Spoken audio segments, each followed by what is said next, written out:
Good afternoon, everyone. Dear guests, dear participants in today's conference, high-level conference dedicated to social economy, inspiring, innovative, unifying, dear guests, dear colleagues. Let me first introduce myself. I'm the moderator at today's conference. My name is Tsvetelina Marinova, Associate Professor in Economy at the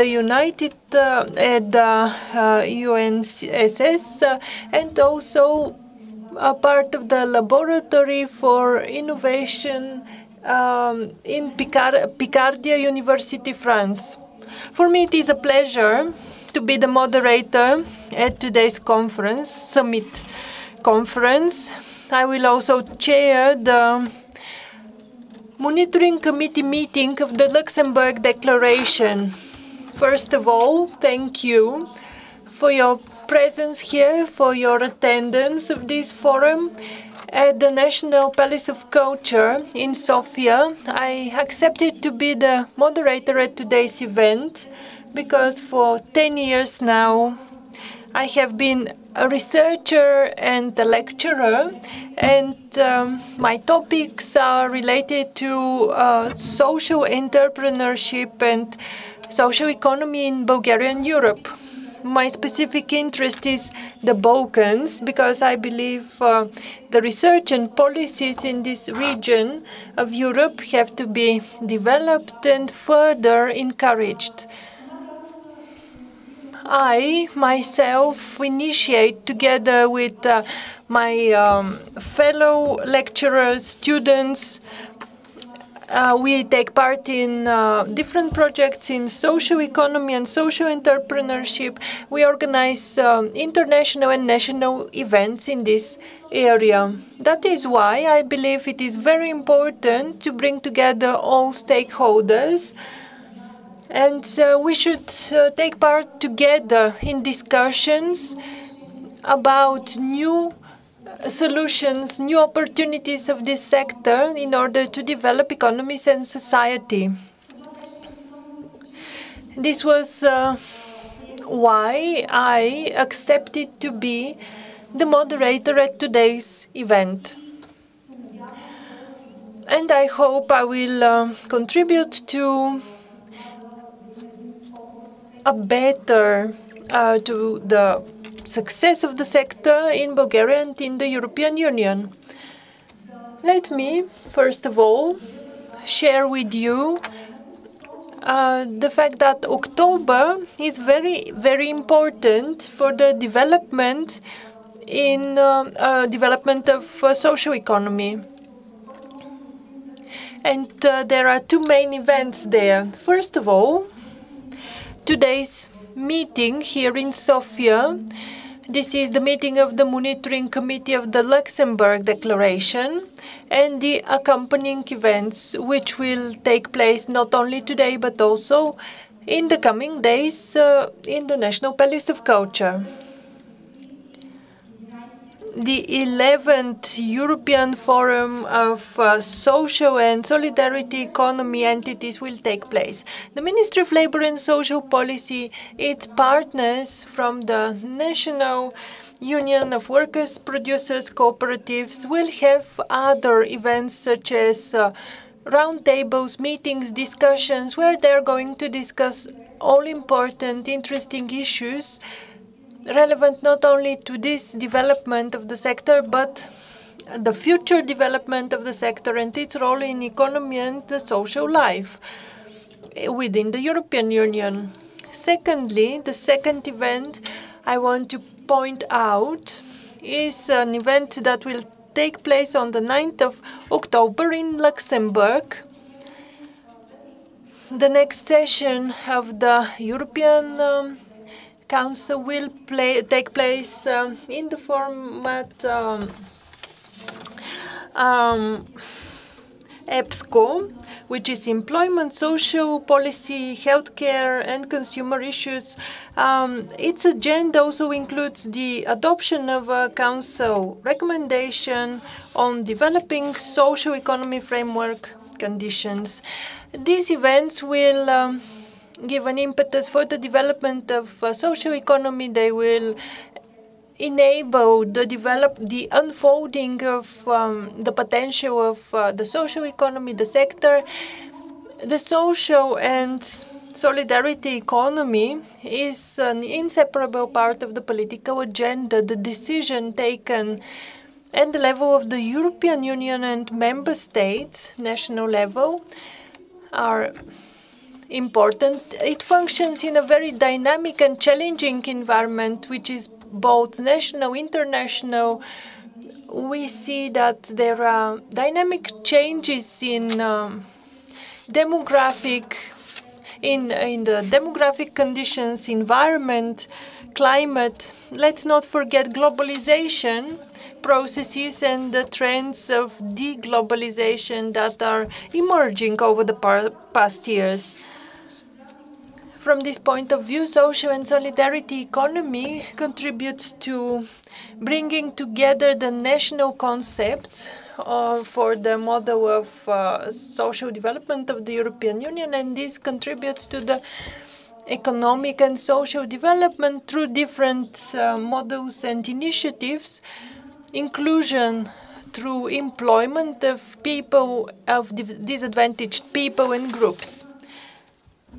There is one objective. No person should be left behind without the care of the state or the care of the European Union and institutions that are committed to fighting poverty and inequality and so on. These issues are underlying the most important documents of the European Union, the Plan for Social Economy and the recommendations that were made for the development of social economy framework conditions. In this context, it is very important to highlight the sustainability of the sector, the capacity it has to adapt and to respond to modern challenges in the field of employment, integration, and so on. And in a broader context, to contribute to the overall social development. Now I want to give the floor to European Commissioner Nicholas Schmit, Commissioner for Jobs and Social Rights. He will address you in a video message. Ladies and gentlemen, first and foremost, I would like to commend the work done by Bulgaria during the rotating presidency of the Monitoring Committee for the Luxembourg Declaration on Social Economy. Initiatives such as the European Forum on Social Entrepreneurship and the Bulgarian National Action Plan for Social Economy underline Bulgaria's commitment to promote the social economy beyond its borders. I'm happy to see that Bulgaria has already taken actions, and it will invest some 36 million euros in the social and solidarity economy in the coming years, with the help of EU funds. In today's rapidly evolving landscape, the importance of nurturing the social economy cannot be overstated. The social economy embodies the economy of tomorrow, one that is socially cohesive, economically viable, environmentally sustainable, and digitally advanced. Social innovation is not merely about technological advancements. It is about devising solutions that resonate with societal needs, drive sustainable growth, create good jobs, and enrich communities. In the EU, we continue to be committed to implementing the Social Economy Action Plan that we presented at the end of 2021. Earlier this year, the Commission adopted a proposal for a Council recommendation on developing social economy framework conditions.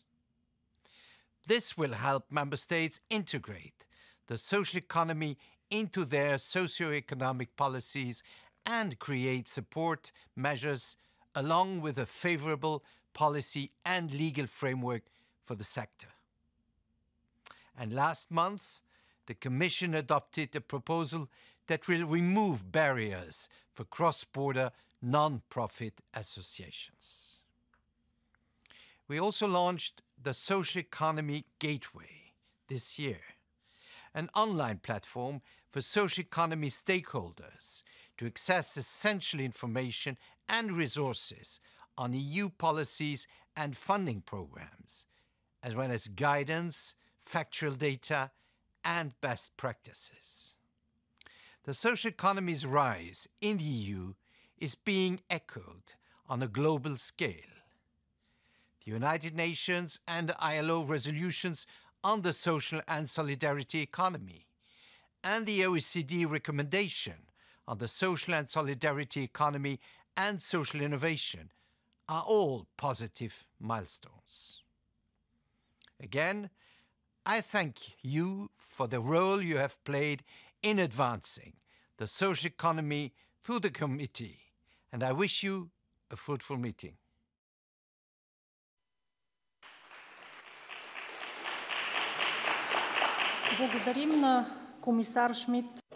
Thank you, Commissioner Schmidt, for your commitment to the development of social and solidarity economy in the European Union. Now I give the floor to our host today, Mrs. Ivanka Shalabatova.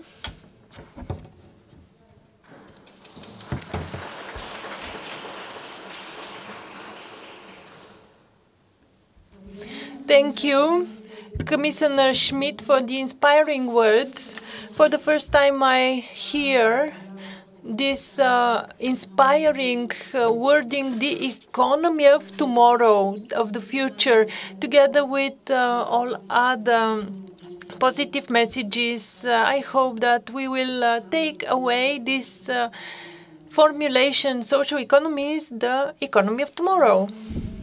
Dear Deputy Ministers, the ladies and gentlemen, dear distinguished guests at today's monitoring committee, for me and the Ministry of Labor and Social Policy, it is a great honor to have Bulgaria as the chair of the monitoring committee of the Luxembourg Declaration. For us, it is a major responsibility, recognition, and high appraisal of the efforts we invested in encouraging and promoting social entrepreneurship in member states, which take part in meetings of the committee and international organizations which support the development of social economy, the OECD, the International Labour Association organization, etc.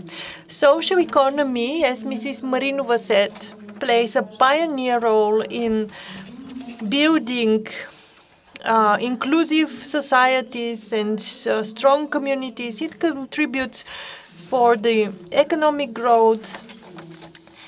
The fight against poverty, social exclusion, reduction of inequalities are in the basis of the well-being of all European nationals. Today in Sofia, the European Conference, high-level conference on social economy, has a motto, social economy inspiring, innovative and unifying. This is not by chance, because apart from creating jobs, social economy brings together, based on values such as solidarity, democracy, which are necessary for our society. Through its social and labor rights, have clear recognition, respect as well. It also results in the establishment of a social model at national and EU level, and a fair transition, both digital and green. After years of hard work, Bulgaria is among the leaders among EU member states when it comes to the institutional environment and legal framework promoting the development of social and solidarity economy. Of course, we plan to build upon this and to further continue with our actions in the coming years.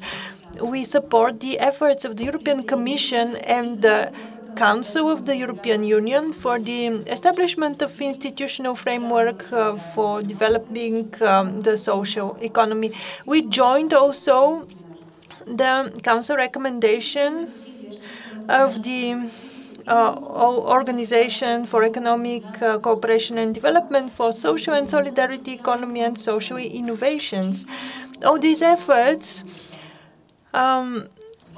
we believe, are our priority as the entities of social economy contribute to the sustainability and stability of the social system, including through different opportunities for the state. Over the past years,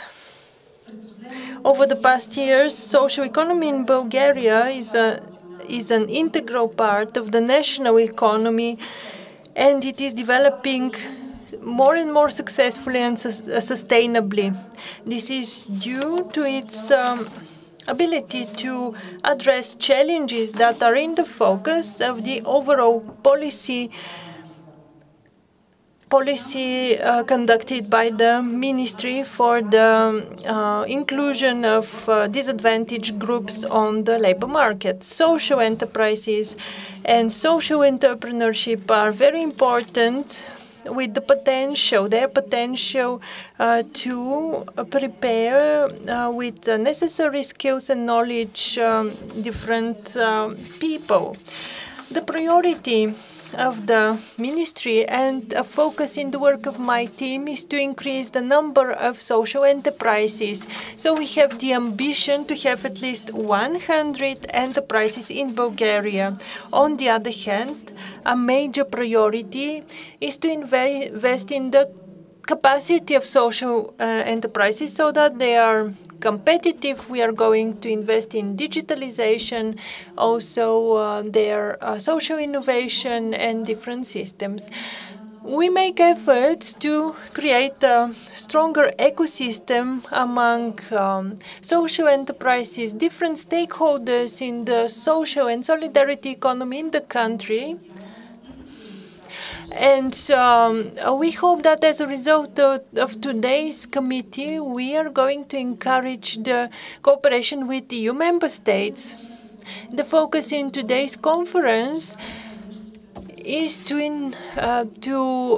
expand the potential for cooperation at regional level, to encourage, to promote social clusters, and also to support the sector through public financing. This is a very strong focus in the development of these enterprises. For me, it is inspiring to open today's high-level forum because as a minister, as a citizen, I believe in the causes of social entrepreneurship, and also I believe in the inspiring energy of social entrepreneurs.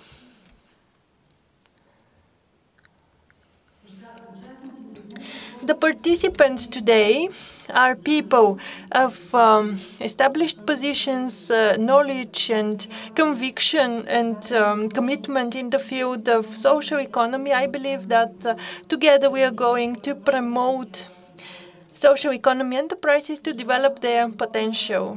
I wish productive work for all participants today. I want to highlight again, I believe the results of today's meeting will enable the establishment of an overall ecosystem of social and solidarity economy at European level, which will enable and which will enhance the visibility, better recognition of best practices in social innovative contributions.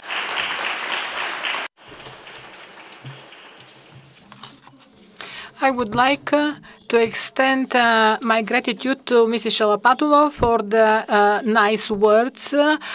It is obvious from her speech that she is inspired, she is enthusiastic with regard to any future support that the Bulgarian state will provide to this sector. And I think that the participants in our meeting today will agree with that. Now I would like to introduce and to welcome to the floor Mr. Victor Sanchez. He is a special commissioner on social economy issues, State Secretary, Employment and Social Economy at the Ministry of Labor and Social Economy of Spain.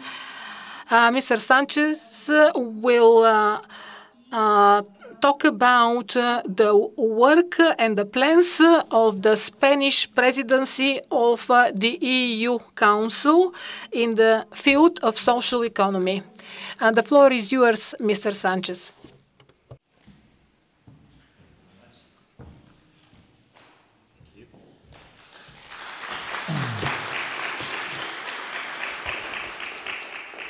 Well, Honorable Minister Shalapatova, dear representative, guests from all over the European Union and from key countries that together with Bulgaria and with us, with the Spanish government, have been of key importance in promoting social economy throughout the years. It is always a huge pleasure to be in Bulgaria. It is not the first time, and I hope that it will not be the last, because indeed it is inspiring what you have done in the last years and what you are boosting today to promote social economy in this country.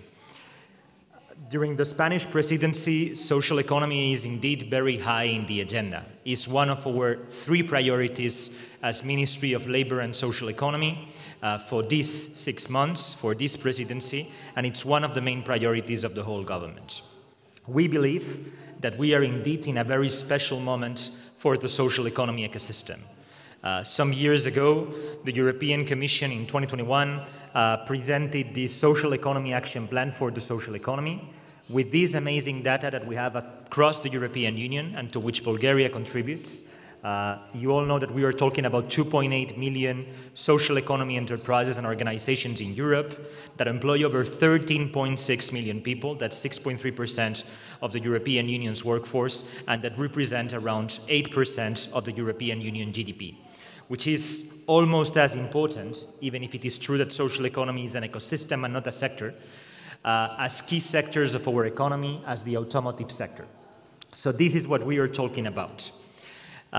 We are talking about something which is an essential part of the European socio-economic landscape, of the socio-economic landscape of our countries, and we are talking also today about one of the 14 industrial ecosystems for the future of Europe, as it was stressed in the industrial strategy.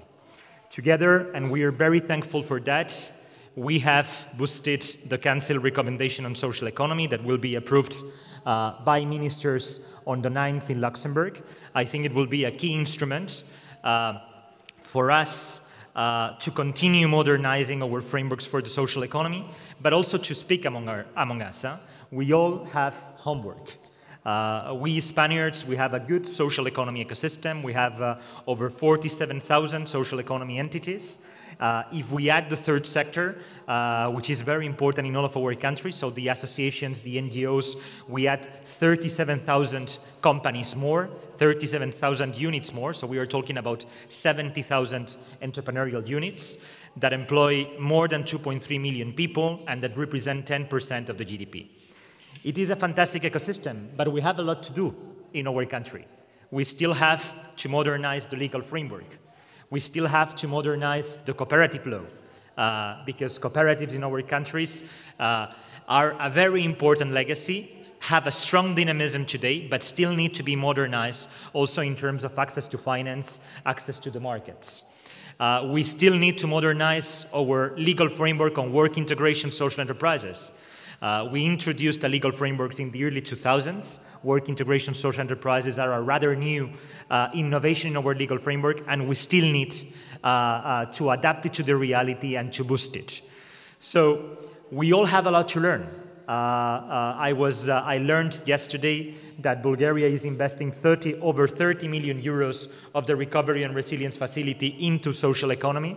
This is amazing. We as Spain, we also have, and that's actually my job, an investment plan into the social economy. So we truly need to share those experiences. We truly need to learn from each other. We truly need to boost the internationalization of our companies, joint ventures, because at the end, sorry for the words, why the hell are we doing this? We are doing this because we believe that social economy should grow, should scale up.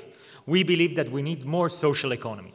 Today we are 8% of the GDP, but we should be more tomorrow. We need more social economy entities. We need them because they boost inclusion. We need them because they boost proximity.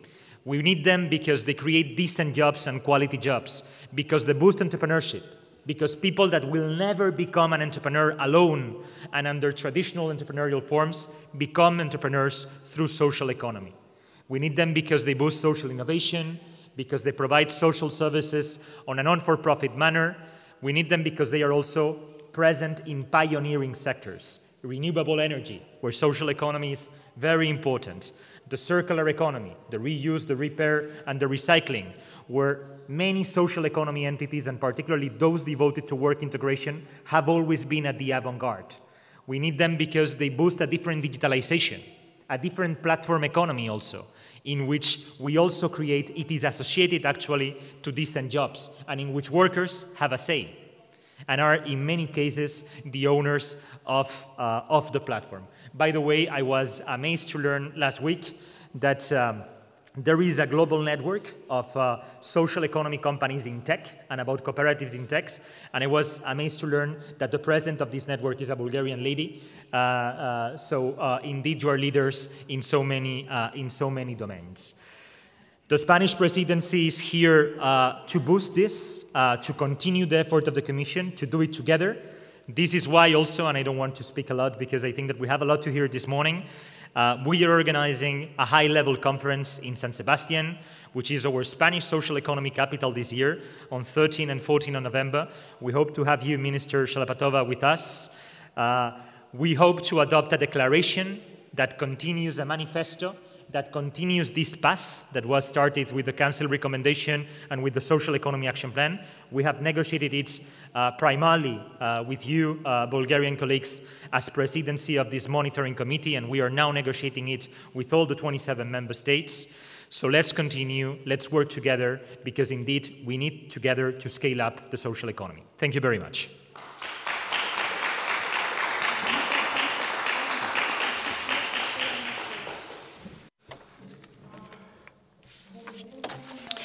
I would like to extend our gratitude to Mr. Sanchez for his encouraging words and for the figures that he has quoted. This has been a very useful piece of information talking about the future development of this sector based on the good experience of those states that have reached a higher level of development of the social entrepreneurship and the social economy in general. Thank you for your enthusiasm and for your personal commitment, involvement. Now, dear participants, I would like to open the first panel under the conference, and I would like to invite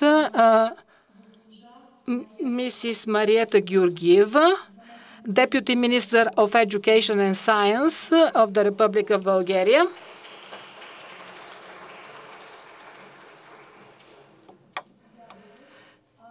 Take a seat, please. I would also like to invite Elica Barakova to join us, Executive Director of Because Foundation. This is an expert organization fully devoted to charity, an organization which encourages projects and activities related to community development and organization of solidarity economy, social investments, etc. And having invited them, I would like to open the first panel, which will discuss on the following topic. The development of the social economy in the countries of Eastern and Western Europe, and in Bulgaria in particular.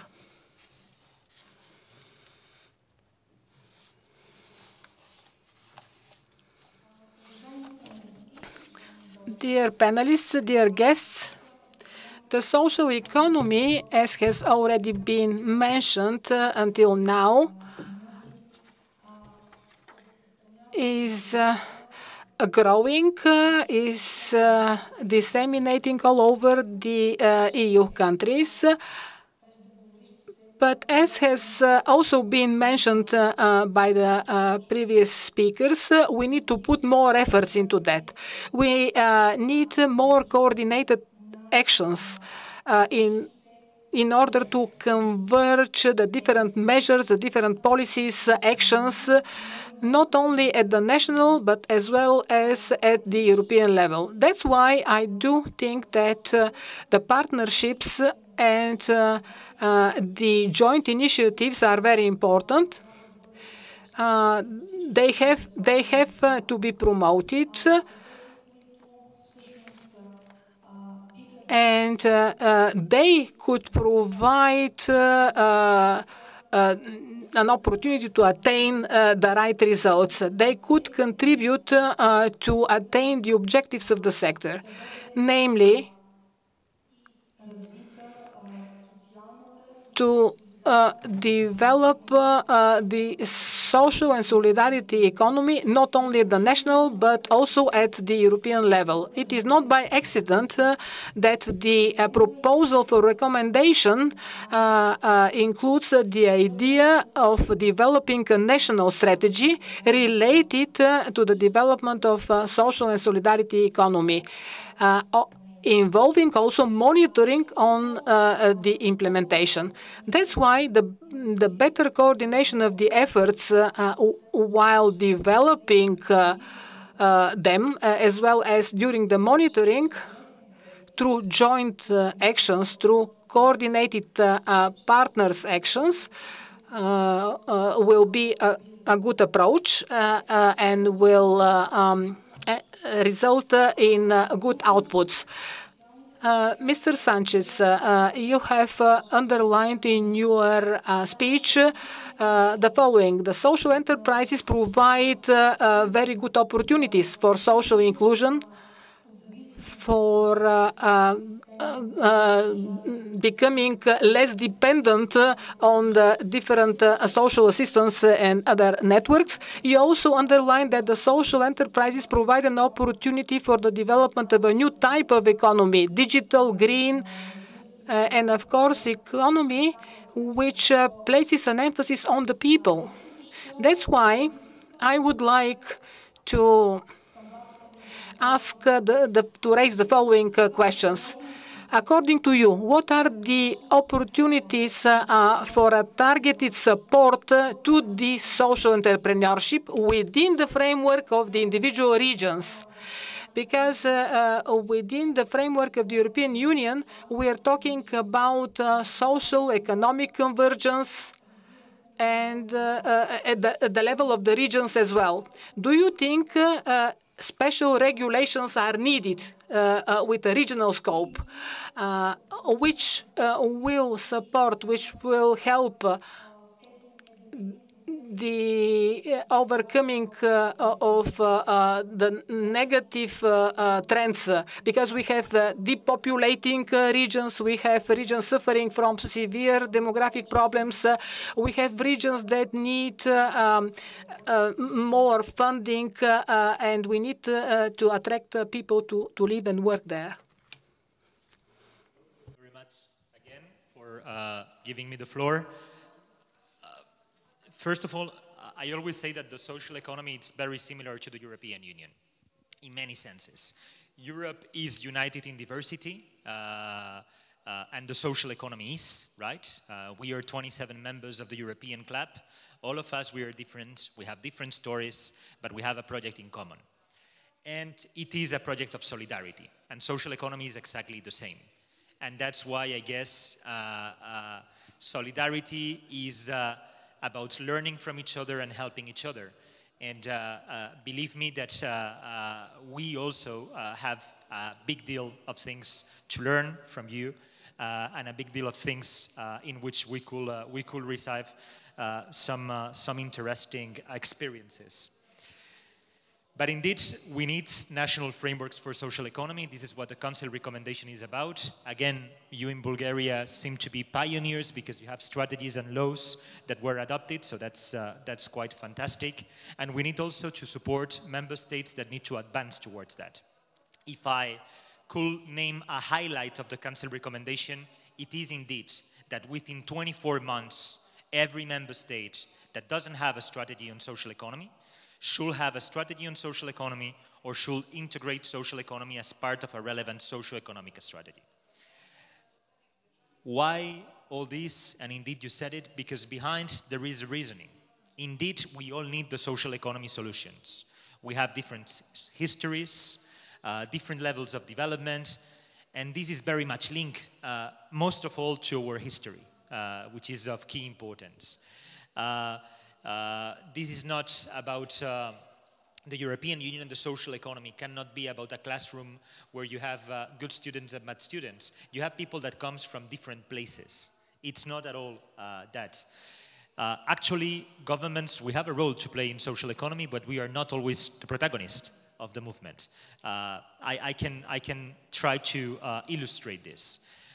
Today, the first industrial company, the first industrial group of Spain is a social economy enterprise. It's a cooperative.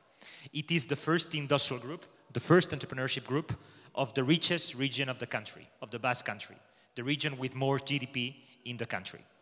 In that area where that company is located, we have one of the best Gini indicators of the whole world, better than Finland, for instance. So there is more equality. It is a company, it's called Mondragon Corporation, in which the wage differential, it is a group of cooperatives, a group of independent cooperatives, in which the wage differential is 1 to 6. They are highly innovative. They invest a lot in innovation. They make components. I think that 1 out of 4 cars have components made by Mondragon Corporation. The robots that NASA is sending to Mars have components made by Mondragon Corporation. They have a university. They have a company, Bexen Medical, working on medical components, medical industrial components. They are present in many economic sectors.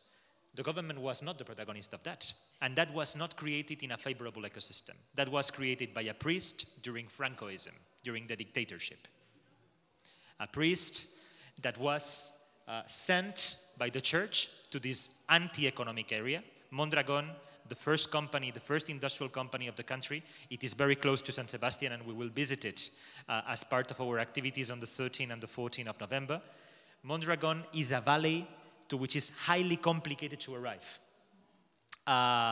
Totally anti-economic, far from Bilbao, far from San Sebastian. Young people were leaving that area to go to the cities, and the priest said, we need to stop this, we need to generate opportunities locally. First, by educating people. First, education, vocational training. And second, by opening new companies in which people are the owners, and people are the owners of their lives at the end of the day. So again, we had a limited role in that, but the private sector, in that case the cooperative movement, made a revolution. Today Mondragon is a Silicon Valley for us. They are still attracting startups, and they are again the first industrial company of the country. By the way, during the pandemic, when we had no ventilators and we had no protective masks, Mondragon bought a machine in China to make 1 million protective masks per week. Because they are also, that's the DNA of the social economy, replying to the needs. I am not doing publicity. I am trying to explain that, the private sector also has its own dynamics, and that our role is to support them and to learn from that, and to try also to connect people to that. Then you were talking, sorry, about work integration and about developing special frameworks.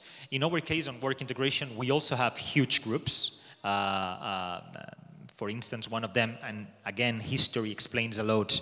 One of them is owned by one of our biggest national foundations, which is the Foundation of People with Disabilities. And they were, by the way, also historically, they were giving a sort of monopoly of lottery. They were able to sell lottery. With that money, they decided to create a group of companies, which is called Ilunion.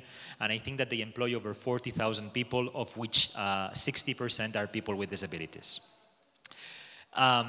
So in our legislation, we have two types of companies doing work integration. We have the WISES that have at least 50% people with disabilities, and we have what we call Centros Especiales de Empleo, special workplaces, which employ up to 80% people with disabilities. I correct myself, WISES, work integrations, are not only for people with disabilities, are for people which are far from the labor market. So we have many cases. And shelter workshops, special workplaces are for 80% people with disabilities. All of them, by the way, pay the legal minimum income at least, if not more than that, because there is a trade union agreement. So they don't pay less wages than other types of companies. They have social security benefits and they have tax benefits. But they don't pay less wages than other companies. They pay at least the minimum income and many times more. All of them are promoted by not-for-profits. And all of them are granted a special treatment, of course, in public procurement. Reserved contracts. And of course, they are also, take advantage of social considerations. Anyway, I'm telling a lot of stories, but what I wanted to say is that there is potential. We have different histories, but we have the same problems. We all have problems in terms of inclusion. We all have problems in terms of more decent jobs. We also have problems on a macroeconomic level. We are working towards a strategic autonomy. We are working for the green transition. We are working for the digital transition. And I think that we all in the room share that those transitions need to be just. And for that, social economy can do an amazing role. So the main message is that this is the beautifulness of the Monitoring Committee of Luxembourg Declaration, that we meet, that we share, and that we should continue doing that. And we are invested as a government in doing that. Thank you. Много ви благодаря за споделяне на този. Thank you for sharing this valuable experience. I have read a lot about what you told us, and indeed this should be promoted and this should be fostered in other countries, just like in Spain. What you're doing there is impressive, and indeed we have problems in common. We should try to find similar solutions and innovative solutions to our problems. Now I give the floor to Mrs. Georgieva, Deputy Minister of Education and Science. Mrs. Georgieva, could you share with us some good practices, ways education can encourage development of social entrepreneurship and social economy, not only among young people, but in society in general? We're talking about lifelong learning in Europe, so perhaps we'll be interested in hearing about it. Thank you. The topic of socially responsible businesses and the topic of social economy, social enterprises is very important. What education can do, and does indeed, is in a couple of areas. First of all, this type of economy creates opportunities, especially for people in a disadvantaged position. For us, it is very important to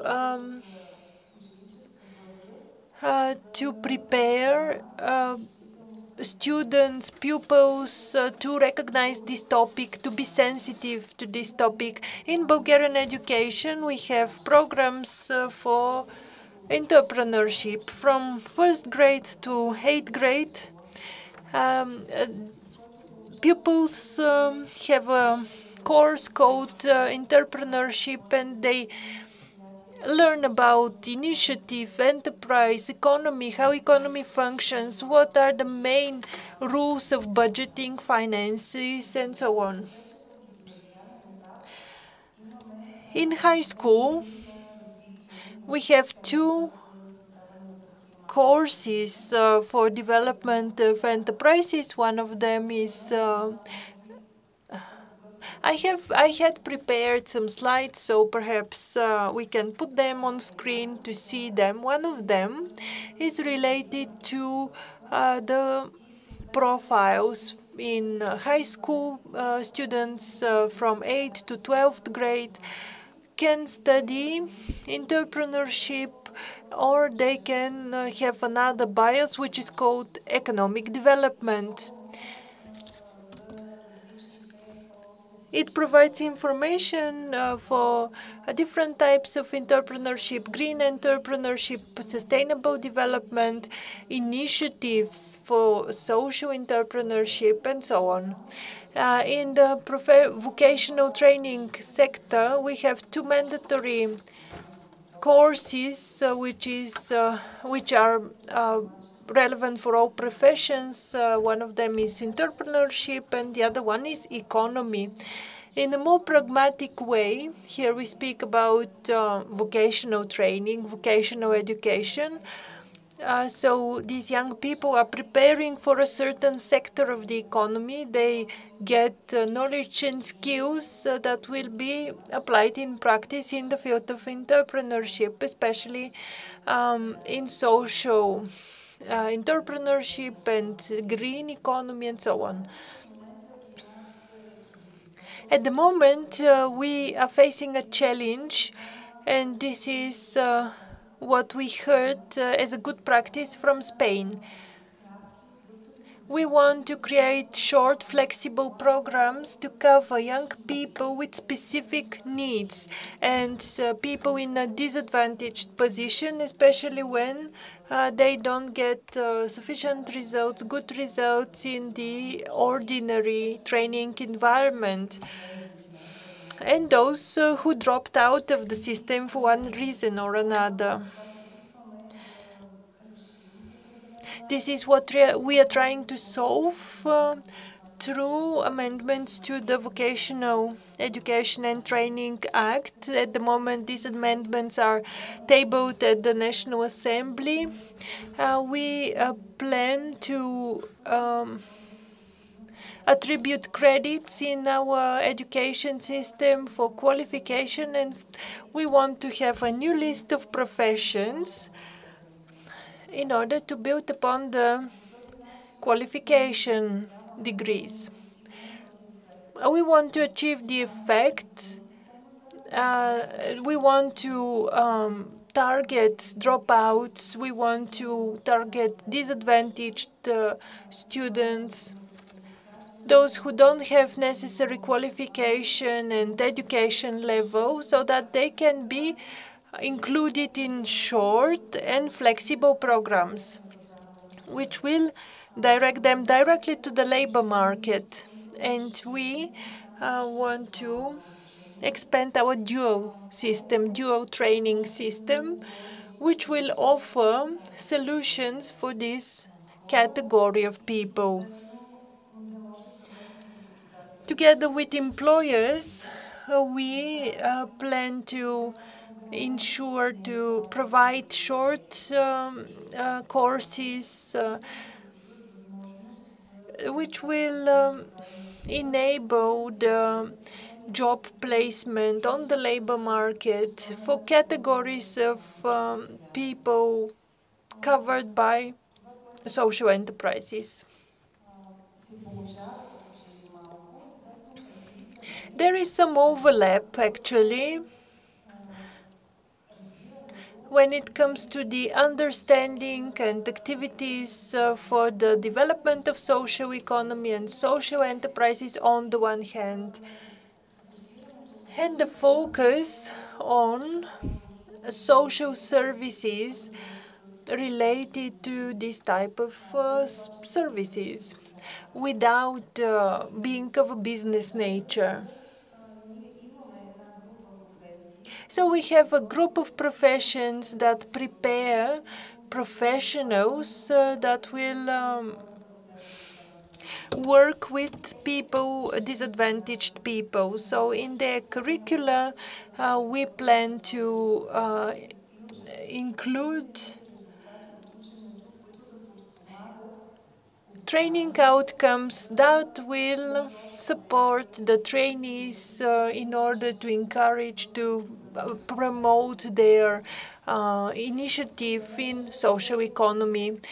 Here, please note, we have two very popular annual initiatives that are typical for the Bulgarian education. One of them is Young Entrepreneur Program. This is a program applicable for high school education, and it concerns the establishment of some simulation companies. This teaches young people to develop their business ideas, to start their businesses, and to market their products, although it is in a virtual environment. This network exists not only in Bulgaria, but also in Europe, around the world. It is very useful because it enables young people the networking of young people. They meet peers and they can enter into international transactions, negotiations. They generate their products and market them on an international market. A similar program is a study company program of junior achievement. Here we speak about the micro enterprise that produces a real product and enters the real market. This gives valuable experience, not so in-depth in terms of legal norms, just like the first program, but on the other hand, young people are able to create their real product here.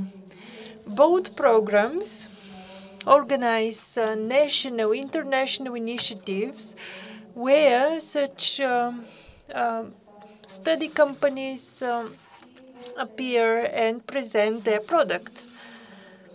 In those initiatives, which are competitions, we have categories of awards. One of the awards is related to the best social idea, the best social entrepreneur, and the Ministry of Labor, and with the Ministry of Labor and Social Policy, we awarded this award this year, and we want to show the unity of the social partners in the implementation of this program, this idea, by creating skills and skills in young people. The latest news is related to higher education, because in that sector, the work is not so visible when it comes to social enterprise and social entrepreneurship. The preparation for development and management of social enterprises in particular. This is an award which was introduced by the American University in Bulgaria. And this is, we have 21 entrepreneurial ideas in the social sector. They're competing for a full scholarship in the Executive MBA program of the American University in Bulgaria. These are some lasting practices, common practices in Bulgaria, and they preceded the official institutional application of the main instruments for the participation and development of social economy. What I said a while ago is actually because higher education is not so flexible when it comes to this topic. In practice, at the moment, we have 1 or 2 BA programs in the field of social entrepreneurship, and 2 or 3 MA programs for social management and social entrepreneurship.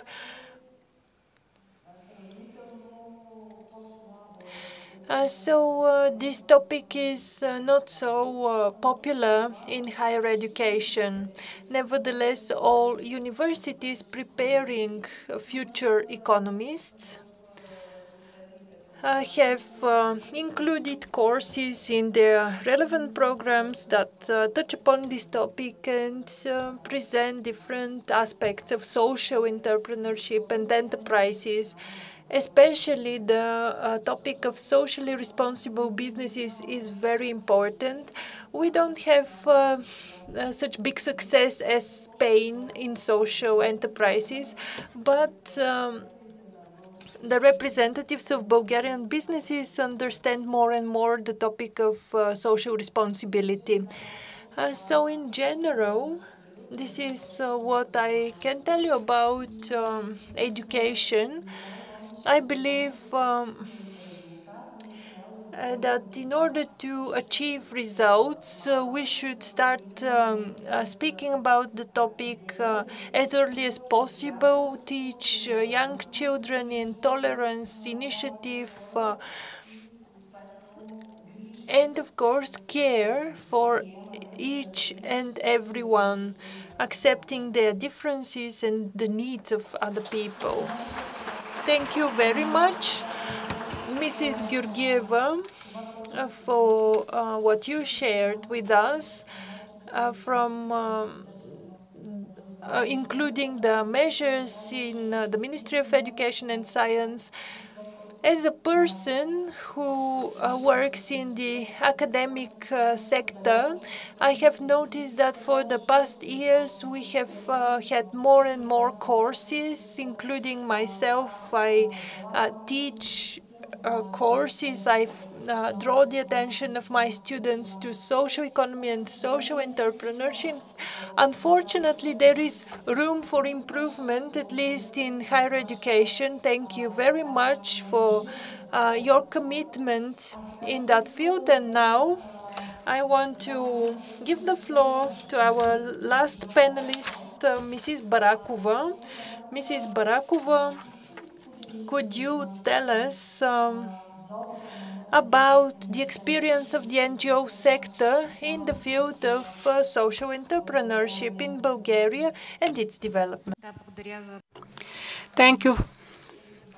Elisa Barakova is my name, because Foundation. It is a well-known foundation within the NGO sector. We are supporting different organizations. A couple of days ago, we celebrated the date of the European Foundation and their contribution to the societal development. So we are working and helping other non-governmental organizations. We are communicating with the donors and we bring them together to obtain good results. We have had an idea within our organization in 2020, and at that time, we wanted to buy a machine from China, but we lost the opportunity to do that for the sanitary masks. This could be a source of sustainability of our organization and also helping the society at large at that time, but we missed that. In one way or another, the history behind behind the activity of our foundation besides donors, initiatives, and provision of grants, because also has a program for promoting the social entrepreneurship, because you know that it is very important to attain a sustainable level of development of one or another social activity. The foundation, ever since the year 2014, has been working under different programs, encouraging different activities within the NGOs, promoting young entrepreneurs, having ideas related to the development of the social economy, supporting startups in this sphere. And as you have told us, young people everywhere, they are trying to make the world better in the future. There are many NGOs working in this field. They are looking for young people with ideas in order to provide support to them. Today, there will be a parents-teachers meeting, and we are going to talk about these issues so that the students, the pupils, could meet with real civil activists.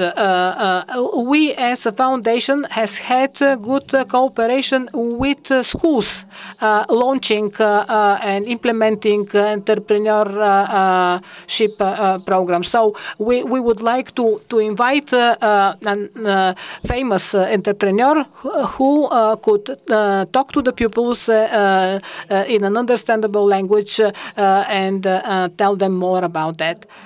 Our history, the history of our foundation, is a history of learning, know-how transfer from other countries. In the very beginning, we learned a lot from the United Kingdom. Now we are learning a lot from other countries as well. So 28 years later, we do not only receive knowledge and experience, but we also can say that we have our interesting programs that we would like to share, that somebody else could learn from. And my personal experience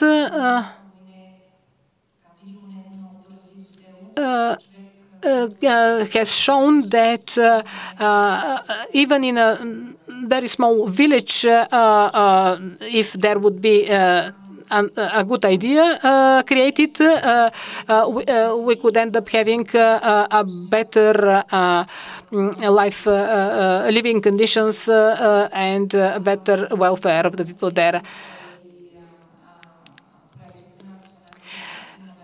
On the one hand, we have a program that has been providing support for a 9-year period to such entrepreneurship, to learn from other countries' experience. And our observations are the following. The Erasmus Plus, talking about the Erasmus Plus program, the beneficiaries mostly were young people with entrepreneurship ideas. For example, Elislav from Business Advisor, he managed under this program to exchange ideas with entrepreneur from Germany and to introduce GDPR introducing a product and overcoming bureaucratical barriers. So they managed through this exchange of ideas to do that. As a result of this exchange, we have had entrepreneurs exchanging good ideas related to healthy lifestyle, different products that can be used for this purpose, like types of cheese, protein, sweets, etc. Yoga studios, the chocolates of Stanimir. These are fields with clearly outlined markets. They have their clients, and this predetermines the success of these organizations. The non-governmental organizations that are hiring vulnerable people, people from vulnerable groups that implement social services, they cannot take advantage to that extent of this direct sharing of ideas.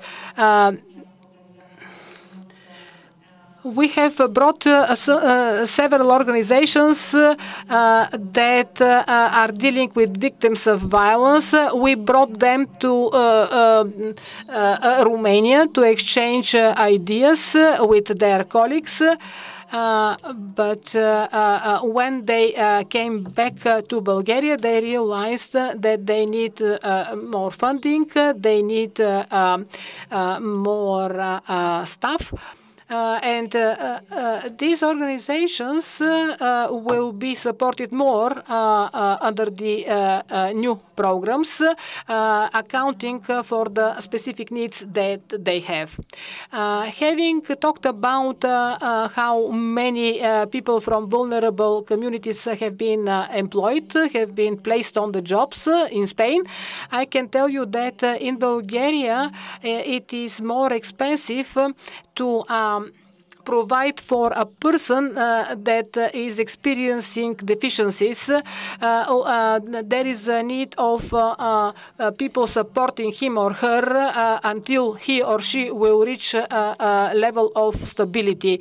And also talking about the productivity of these enterprises, it is lower because for obvious reasons.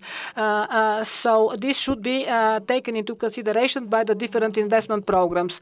Also, a small number of non-governmental organizations are ready to take advantage and participate in different European programs.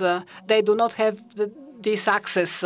It is lower compared to other organizations. Also, their capacity is lower, so we need to work on that. On the other hand, the NGOs have expressed their interest to participate in projects in the agricultural sector, where they think they could provide jobs to people with a lower level of skills, or under other high-tech programs which do not actually require a higher level of manual or other skills. With the implementation of AI, artificial intelligence, based solutions, maybe this will get improved. Also, we need to meet the mainstream business and the sector of the social enterprises. My experience as a counselor of socially responsible enterprises is the following. They are really looking to hire such vulnerable people. They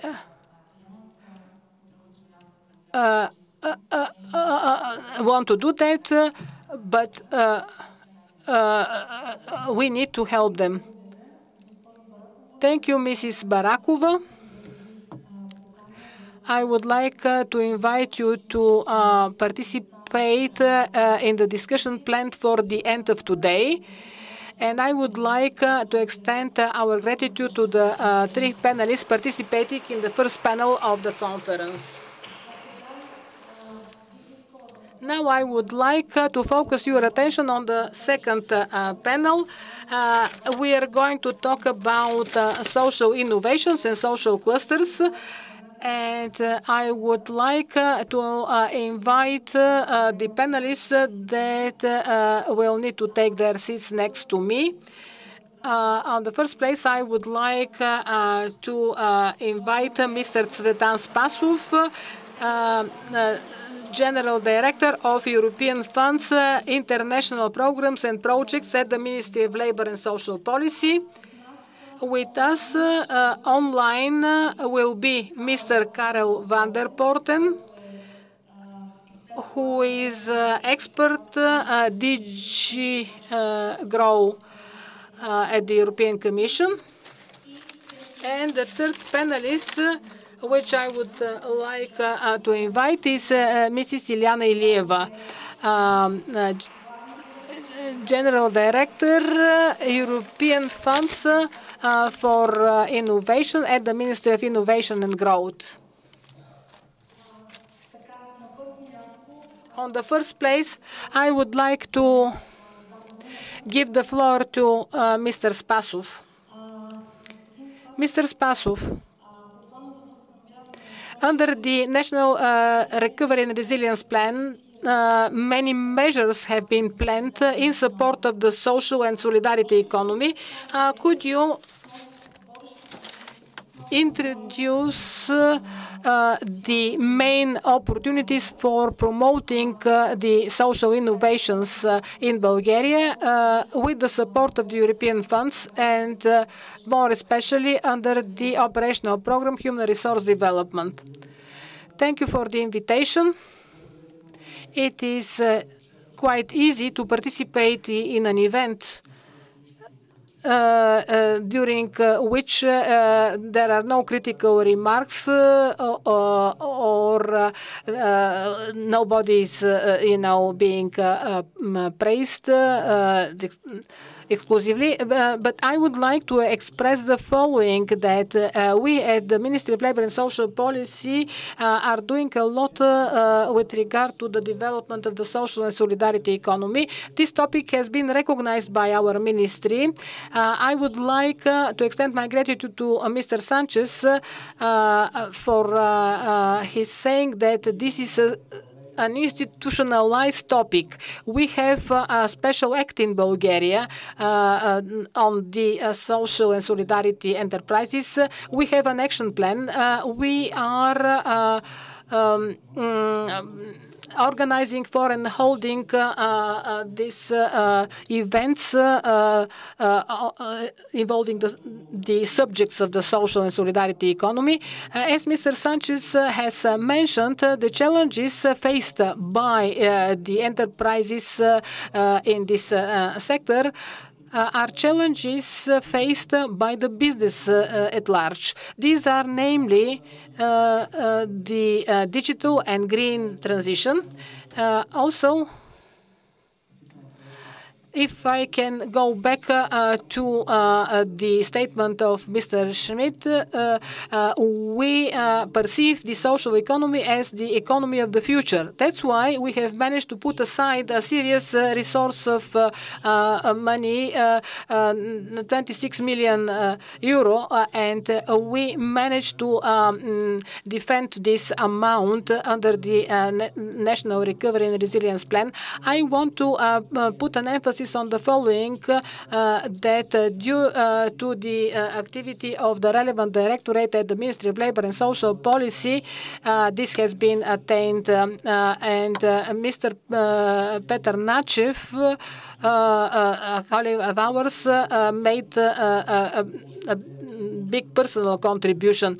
He offered, he proposed the organization and the holding of this event today to take place in Sofia. Also, I would like to extend the gratitude to the director of this directorate. This is a directorate that has been quite enthusiastic developing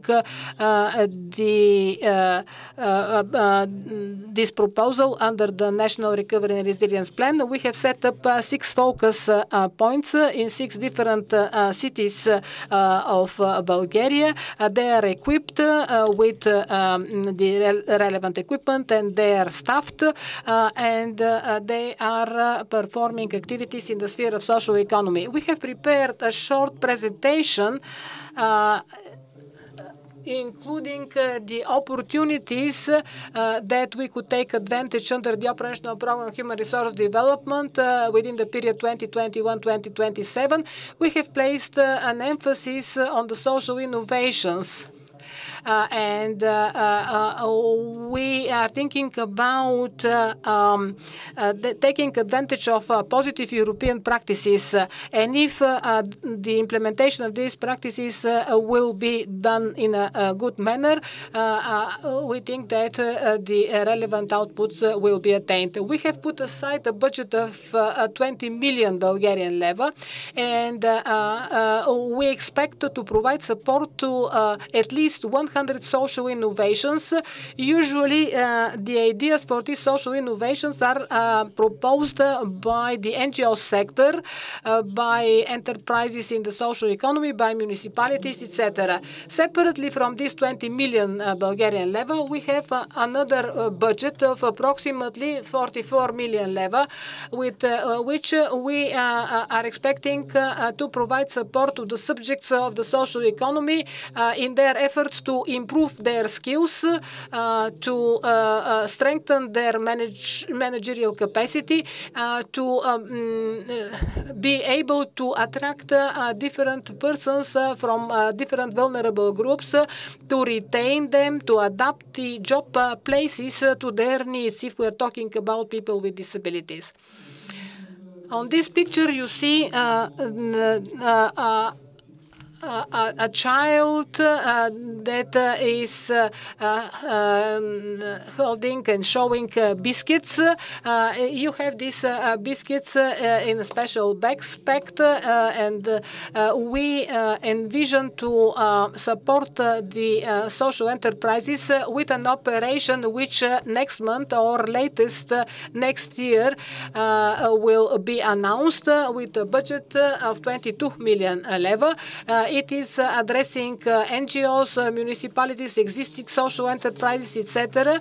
And we will provide to them opportunities to include some of their staff members or to hire new staff members and to refer them to participation in education and training to improve their skills. The scope, the expected scope is about 2,000 participants, people in vulnerable position.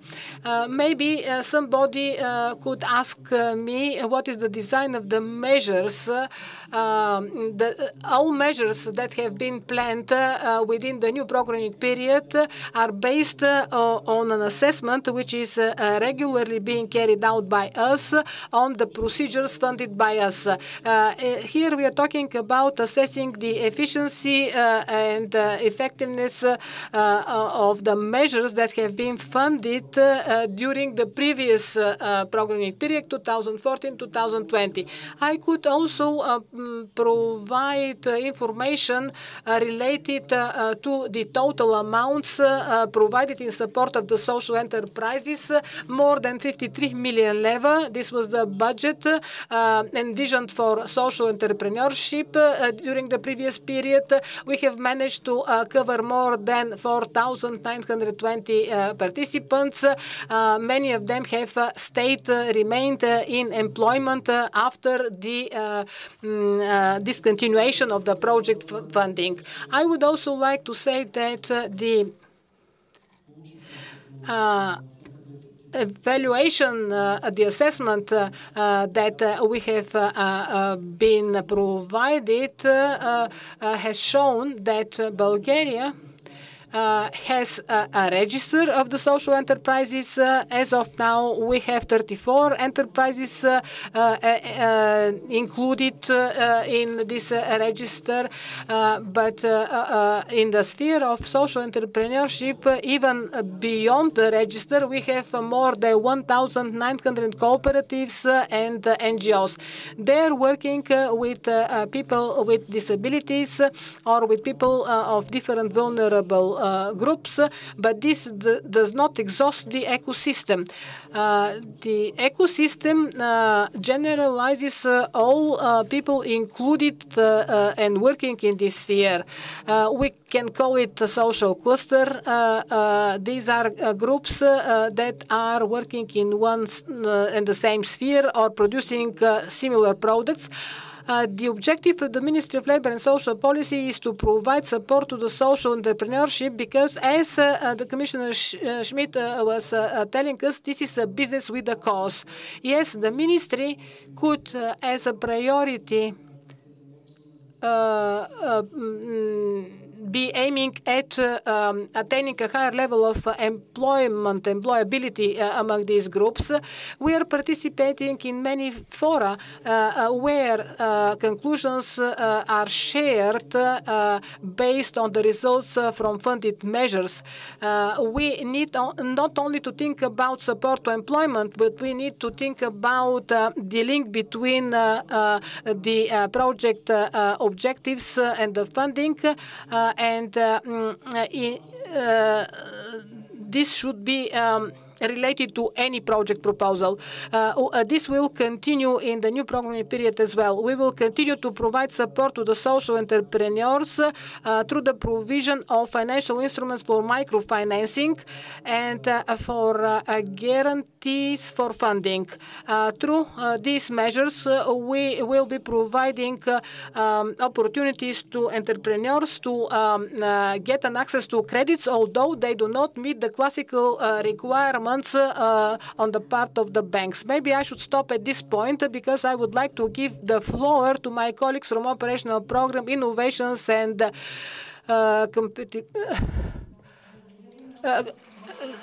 take the floor.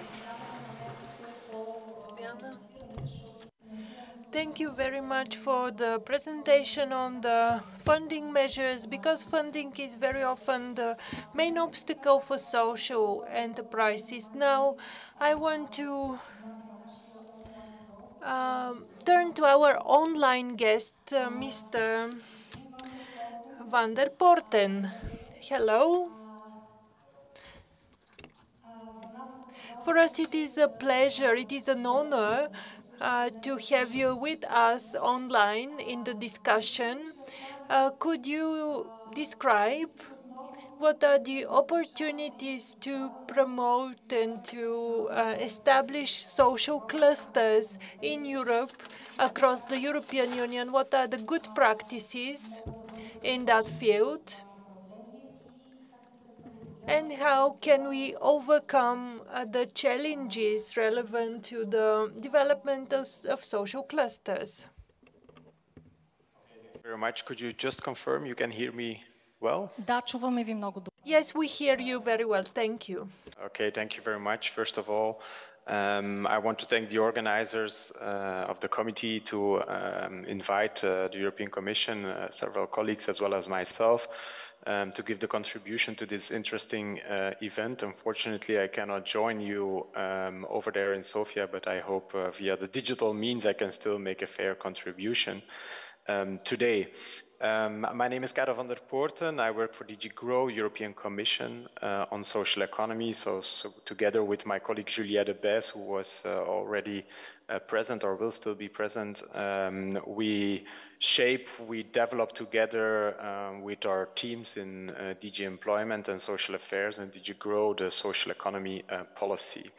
Related to the topic of social innovation and social clusters, of course, I don't need to tell you that social innovation is a very broad and mainstreamed concept that you can find in many different DGs related to policy, but also in different funding instruments. First and foremost, we have the European Social Fund Plus, which has set up competence centers for social innovation, which is of course a very new impetus to social innovation support via structural funds, but also, for example, Horizon Europe is very known of supporting social innovation, and actually not only in the, let's say, priorities that focus on social inclusion, social progress, or societal relevance, but actually across all topics, because social innovation is a horizontal matter. So, for example, in the cluster 4, focusing on industrial innovation, there are quite some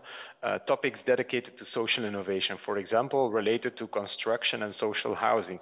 So this is just one example to show you that when looking for opportunities, funding opportunities for social innovation, we should try not to focus only on the social policy aspects, but for example, in Horizon, it's a very cross-sectoral and horizontal topic that you can find in every priority access, or as we call that, cluster.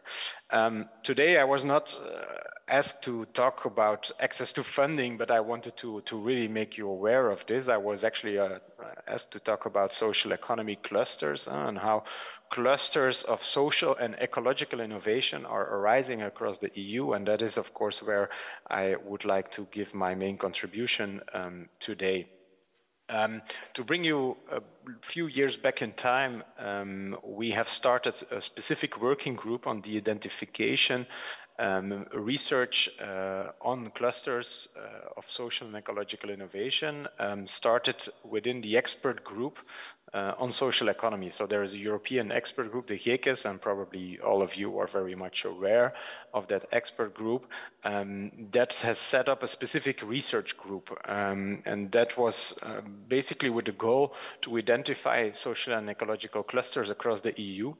Because of course the Commission, and especially my colleagues in DG GROW, responsible for the industrial or competitive cluster policy, they have a very lengthy and extensive experience in supporting clusters.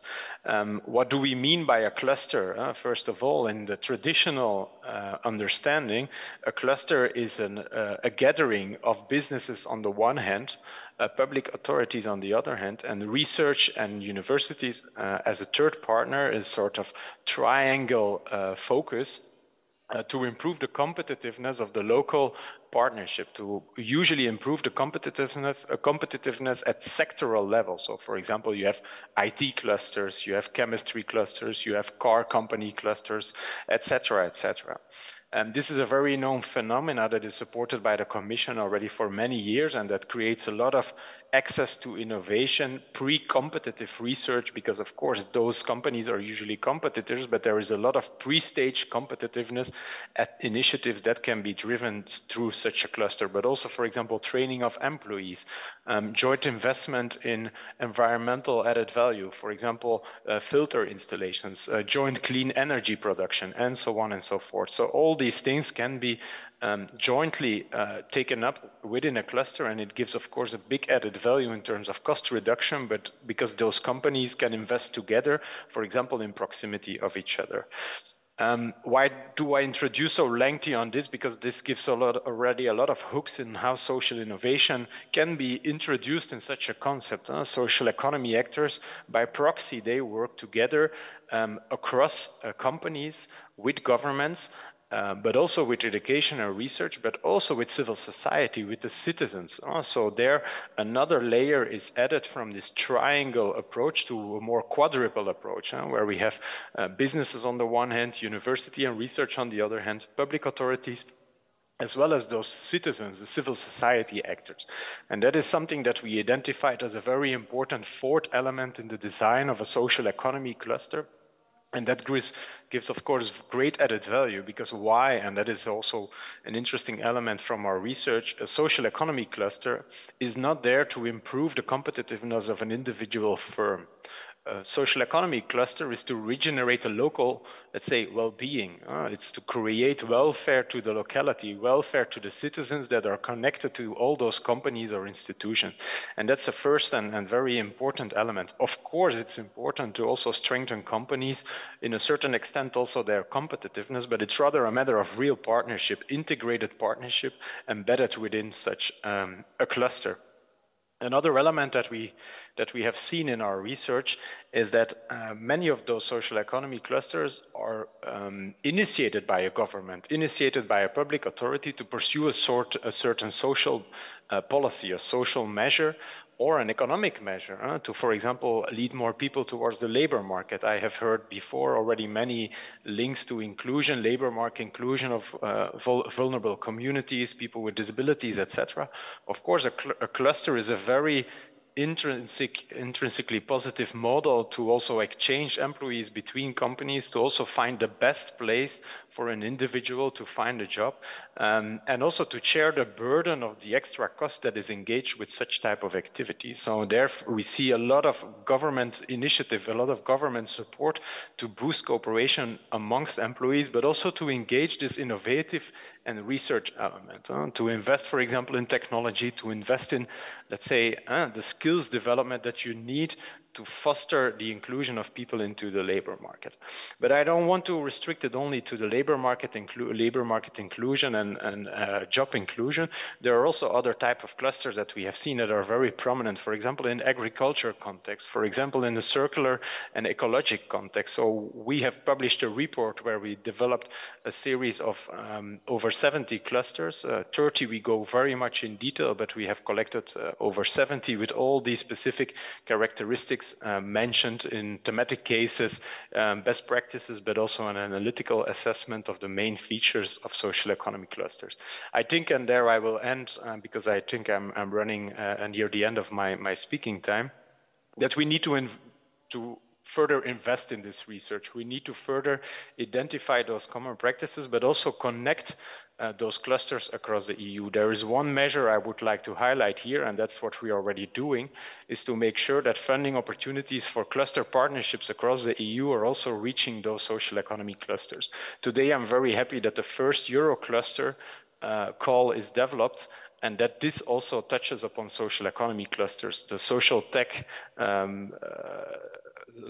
for EU project is one very interesting project that gathers several social economy clusters across the EU with each other, and is really showing that social economy clusters have their place in the general cluster policy.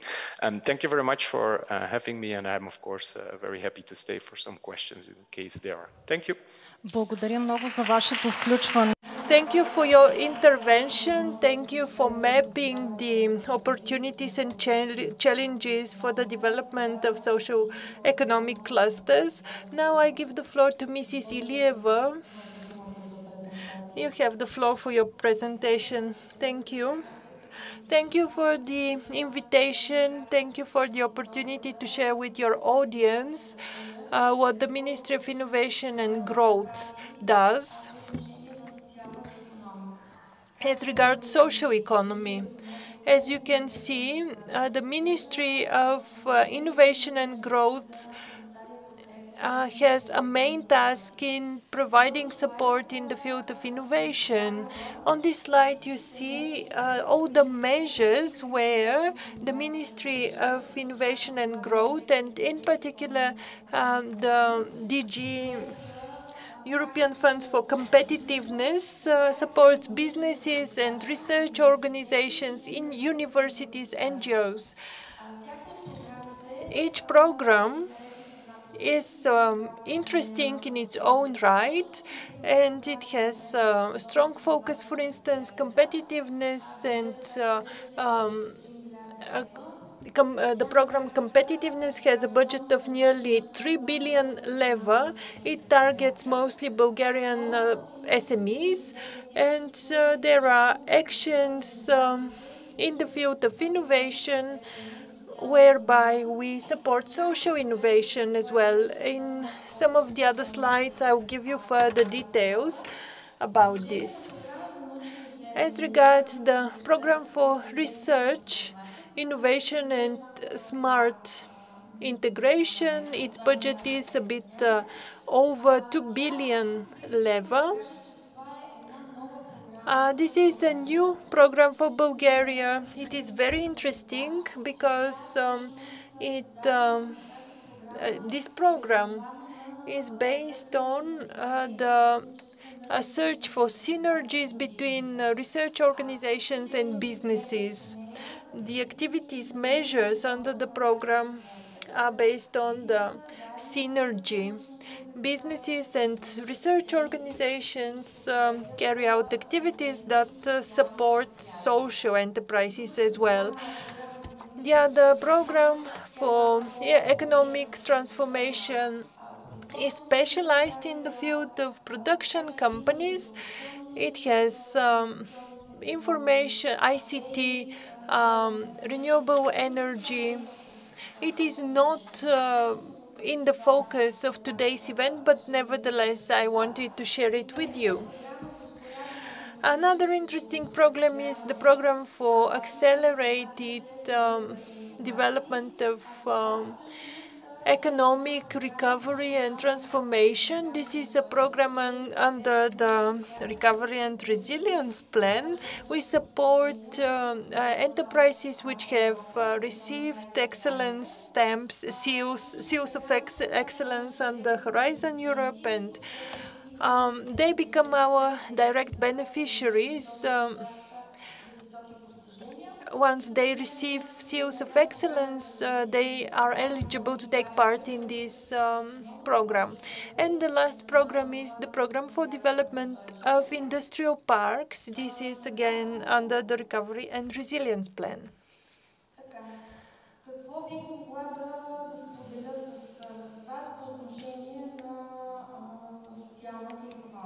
As regards social economy, we all know that innovation is one of the main methods of developing social economy, as long as it is related to the provision of new approaches, activities which support public life and a certain disadvantaged group.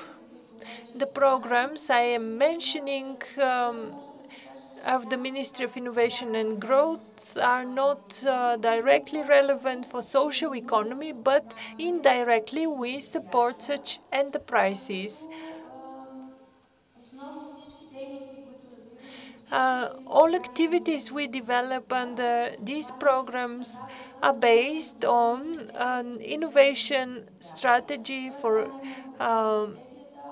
innovation for intelligent specialization, and this strategy also supports the development of social economy.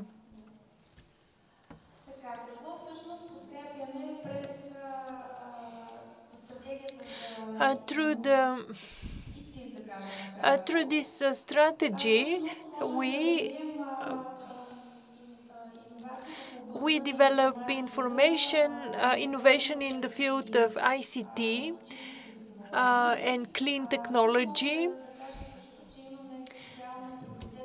and electronics. So we have a special priority axis and the competitiveness OP in the field of digitalization. We support the enterprises which are startups through financial instruments, and this support goes through the fund of funds.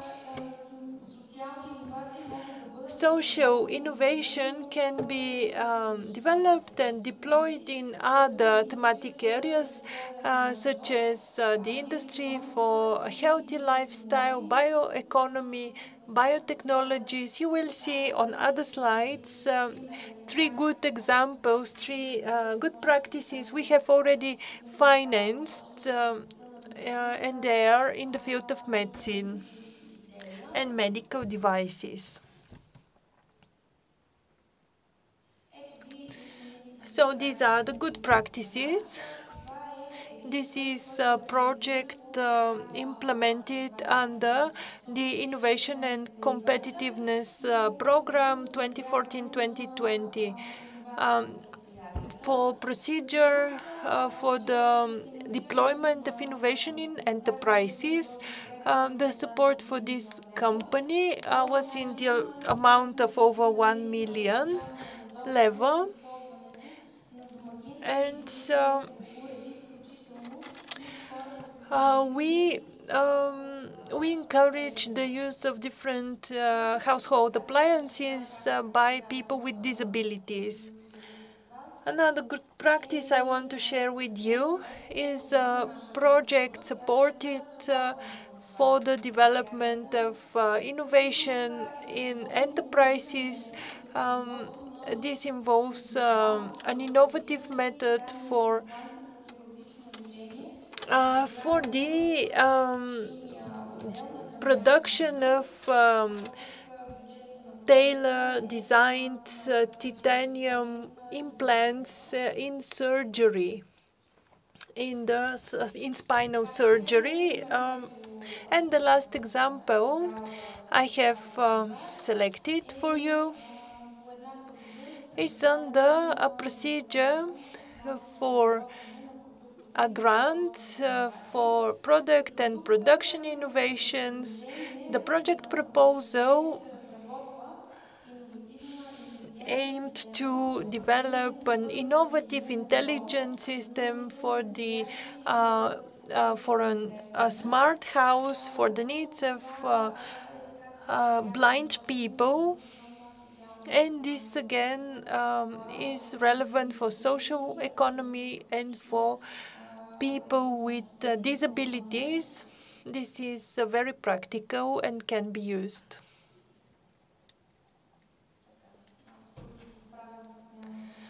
I have difficulty changing the slides.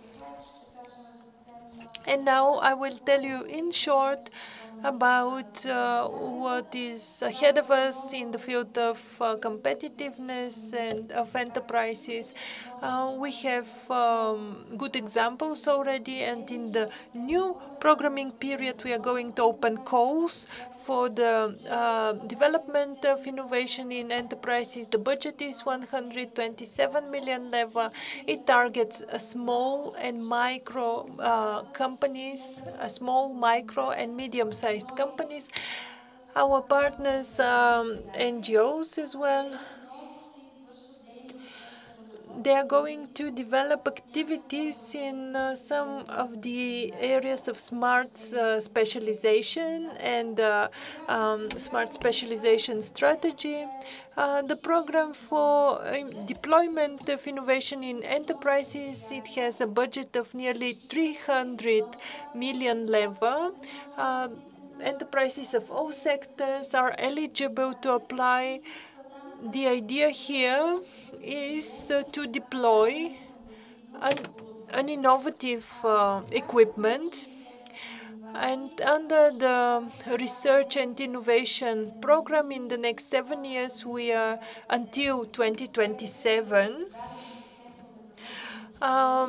We are going to continue our efforts in the field of excellence centers and competence centers. We are going to support innovative clusters there.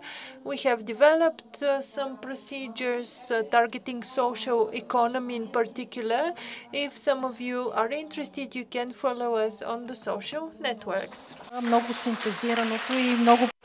Thank you for the concise presentation of all opportunities for funding under the European funds. Now I would like to offer a 15 minutes break before we go over to the next third panel envisioned for today. Once again, I would like to extend our gratitude to all panelists. We will continue with our discussion at 40 minutes past 4 p.m.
Предстои третата, последна тема.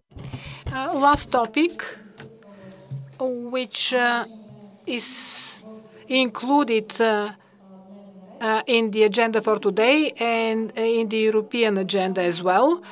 This is the topic related to the state aid and the opportunities for providing support to the social economy sector through public funds. The topic is quite important. It deals with the role of the public administration in the overall process, as well as it deals with the cooperation between the different subjects of the social economy in relation to the provision of support to this sector within the EU member states. I would like to invite Mr. Alessandro Dr. Lombardi,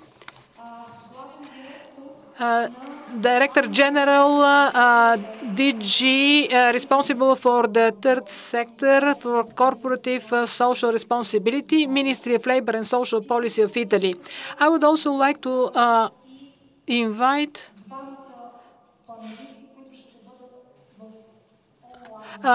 other two panelists that will take part in an online mode. Mr. Julien Debase, legal expert, DG Employment, Social Issues and Inclusion. Mrs. Patricia Mashkulikova, General Director in Slovakia, Department Labor, and Mr. Florin Sergiu Dubrescu, State Secretary at the Ministry of Labor and Social Solidarity of Romania. Welcome to everybody. And now I would like, first of all, to extend my gratitude to our guest, Mr. Alessandro Lombardi. He is here in this room with us.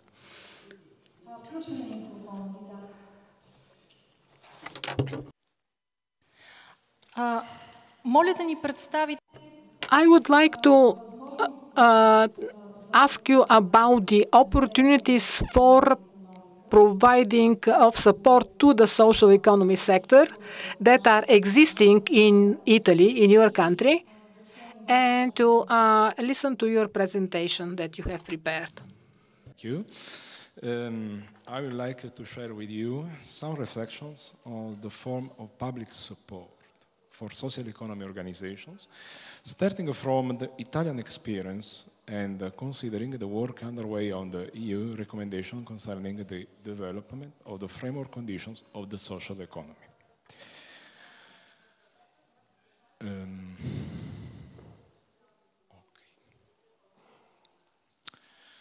The first condition of public support policies is given by their purpose, the absence of profit-making purposes, the pursuit of the common good, the exclusive or predominant performance of activities of general interest, the obligation to use any profits in carrying out these activities of general interest, participatory and democratic management, subjection to rigorous controls, and the provision of a transparency and a publicity regime.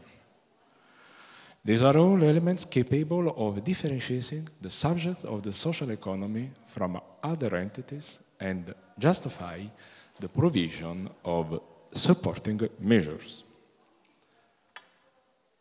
The second necessary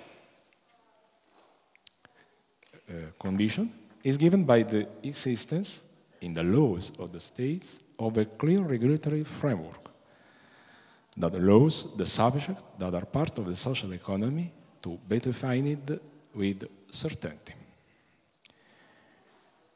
It is desirable that these rules also provide for a system of certification of these subjects to guarantee to public administrations, private bodies, and the more general audience of citizens who want to support the social economy organizations. In Italy, we have a precise definition of a third sector, which includes voluntary organizations, social promotion associations, social cooperatives, social enterprises, mutual aid societies, philanthropic bodies, and all bodies that meet the requirements required by the law.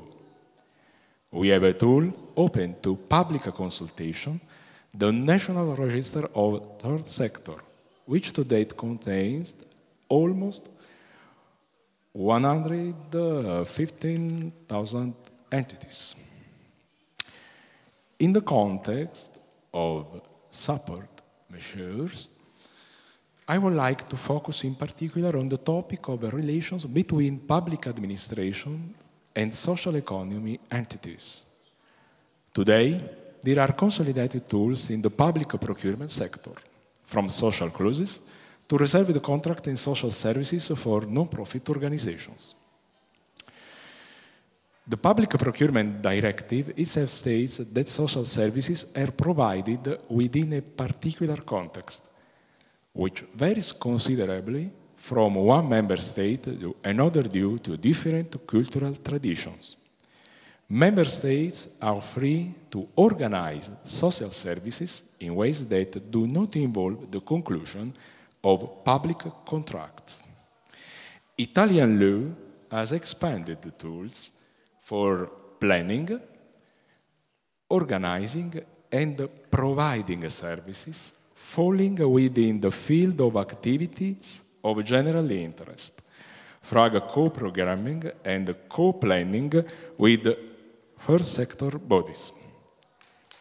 It provides for relationship with transparency and impartiality based on joint collaboration between public administration and social economy organizations, in which there is no payment of price and fees from the public to the private sector, but rather the administration and the subjects of the social economy aggregate knowledge, financial, human, and instrumental resources to plan together and implement interventions and services in a logic of convergence of objectives. There is the possibility of preparing, in relation to activities with a strong social value, an organizational model inspired not by the principle of competition, but of solidarity. The basis is a high concept of the social economy. Social economy organizations are bearers of the general interest and are entitled to address this interest on par with the public actor, who is therefore not the sole entity entitled to identify the needs to be met, devise responses, and assess their suitability. Instead, it is a process that the public actor conducts with the social economy organizations operating in this area. Analysis of needs, identification of resource, definition and implementation of interventions are the result of a joint work carried out by these subjects together with the public body by sharing objectives, resource, and responsibility. The subject of the social economy constitute a widespread network of closeness and solidarity in the territory, sensitive in real time to the needs, and are therefore able to provide precious information, data, and an important organizational and interventions capacity. This produces positive effects in terms of saving resources and increasing the quality of services. Such collaborative relationships require a strong social economy and an equally strong public administration. The subjects of the social economy must be clear about the reference community that they intend to serve or organize. They must be aware of their role as bearers of the general interest of that community, rather than only representing the interest of their own organization. The public administration is required to rethink its role. It is not the only entity that can read the needs of the community and identify the tools for their satisfaction, because this operation must be carried out in the case of co-programming and co-planning together with the subjects of the social economy. Furthermore, the public administrations in these cases does not simply make a choice of outsourcing, leaving the task of carrying out a service to a third party, but it participates in the organization and implementation of the service together with the social economy entities. It, therefore, arises the need for an administration capable of developing relationships with the subject who participate in the provision of the public services, also ensuring the legality and transparency of these relationships. These reflections find significant elements of confirmation in the proposed recommendation concerning the development of the framework condition of the social economy. In the text, in the part relating to social inclusion, we talk about involving social economy entities in the design and delivery of people-centered social and care services, working together with the social economy entities to design and deliver care and support for children and young people. In the part relating to social innovation, involving social economy entities in community-led local development. I believe that broad perspectives are opening up for the active protagonism of social economy organizations.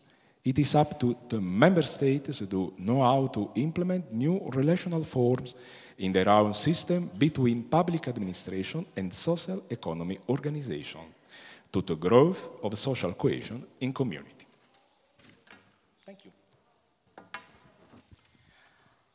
Благодаря ви, господин Ломбарди, за споделено. Thank you, Mr. Lombardi, for the shared by you interesting and especially important information related to the opportunities for further development of the sector from viewpoint of the public support, which this sector can rely on.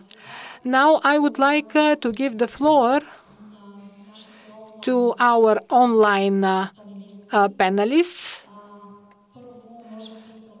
First of all, I would like to address a question to Mr. Debase. It is a pleasure and honor of ours to have you as a part of our discussion today. One of the measures which the European Commission is offering is addressed to the opportunities for improving the access and to the provision of state aid in support of the social economy. In this number, developing of rules and norms related to the initiation of such activity, reintegration of workers in vulnerable positions, support to the local infrastructure, etc. In this connection, could you share with us what are the good practices related to the provision of state aid to social enterprises? And maybe you can put an emphasis on the problems and the challenges related to that. Thank you, Chair. Director. Do you hear me well? Да, много добре. Excellent. So thank you. Thank you for this question. So indeed, we start to examine very concretely and very deeply the issue of state aid at EU level in relationship with social economy. So within the preparation of the action plan for social economy adopted end of 2021, we received a lot of comments, requests from stakeholders about state aid rules. Like they are not clear enough, we cannot apply them, they are not suitable for social economy. And we start inquiring, we start really deeping into this issue. And we said in the action plan that we would try to make progress on that. What is the issue? First, the issue is that social economy is partly dependent on public funding. There is a close relationship between grants, state aid, subsidies, and social economy. Not all social enterprise or social economy organization need state aid, but some do need. And sometimes they don't need it, but if they receive it, it will help them to scale up. So this is the relationship, the tension between state aid and social economy, and the links were not really explored. The first thing we realized is that, and it's probably our responsibility, that the state aid texts at EU level were not really understood by stakeholders. And I must admit they are quite complex. They are not an example of very clear and good writing. We can certainly improve that. But so there is a lack of knowledge of what is possible today under EU state aid rules.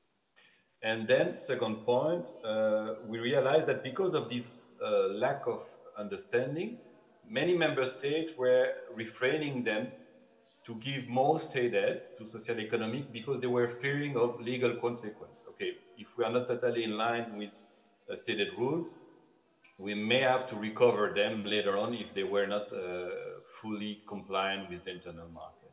And they sometimes limit their interventions to what we call the de minimis rule, which is any grant below 200,000 per period of 3 years. And then third point, we say that probably, yes, indeed, some rules, and I will explain later, could be probably a bit examined in order to see if they can be better adapted to social economy. And that's what we announced in the action plan. We said we will look into that. And what we did, I will explain. But first, I would like to underline two things. State aids only allow public authorities to give money. They never force public authorities to give money. So it's only an authorization. It means that depending on the budget and the political priorities, the same rules can be fully applied in some member states and not applied at all in others. It also means that bigger state budgets have an advantage. Of course, EU funds like the European Social Fund may partially compensate that, but let's be honest, if you have a higher budget, you will be more able to help social economies in your country than in others. And second point is that state aid is only a quite minor amount of money if you compare it to public tendering. Probably an easier and faster way to help social economy entities would be to do it through socially responsible public procurement, because the amounts of money are higher there. Okay, but today is for state aid. And what we did since the adoption of the action plan for social economies, first, we organized mutual learning activities with public officials in order to explain them, okay, what are the rules, what is existing. Then we put a lot of guidance on a lot of clear explanation online. It is on the EU Gateway for Social Economy, in order for stakeholders to understand the basics and even a bit more of the basics of state aid applied to social economy. And then third, what we are doing now, we are carrying on a study in order to see if some state aid rules could be better applied, could be slightly adapted to social economy entities in two fields. The first field is very important because it relates to access to finance. In one famous state aid text at EU level, which is called the General Block Exemption Regulation, the famous GBER, you have a couple of articles, well, a bit more, 3 articles today, that deals about state aid for access to finance. In a nutshell, this text says that you can build up funds with private and public money, where the public money would take a bit of more risk than the private money in order to help to help specific SMEs. You could also give to startups little grants or little guarantees or soft loans. Well, what we are doing today is to see we try to collect evidence in order to see if these rules are sufficient for social economy. Because social enterprise face a kind of market failure in access to finance because they give lower return. This is part of a definition of social economy enterprise. Well, they have a dividend policy, and as Mr. Lombardi explained, you must qualify certain criteria to be belonging to the social economy. So we are looking into that, access to finance. The second thing we are looking to it is a very interesting chapter of the GBER, the General Bulk Exemption Regulation, which is subsidies for the recruitment of disadvantaged workers. Not disabled workers, disadvantaged workers, that are workers that are specific features like very young or senior workers or longly unemployed workers or solo moms, solo dads, or workers for ethnic minorities. And the GBER today allows a period of 1 year of subsidies, 50% of the wage, 2 years if these workers are severely disadvantaged. And we would like to see if these rules are really still fit for purpose today. And we are collecting evidence on that. I will conclude here. I will probably have more questions, happy to reply. Just to tell you as a conclusion that already today in the GBER, the act that I mentioned very frequently, you have many possibilities to help enterprise, such as the one belonging to social economy, beyond de minimis. You have SME aid, regional aid, development, green aid, aid to the recruitment of disadvantaged workers, as I said, and training aid. There is also another chapter that I can probably discuss after the question is the issue of service of general economic interest, which is still a separate chapter in stated rules. But I stop here and I'm happy to reply to any questions later on. Thank you. Много ви благодаря, господин Дебейс, за това включване. А сега... Thank you for your input, Mr. Debase. Now I give the floor to Mr. Dubrescu. Mr. Dubrescu, could you share with us, in short, what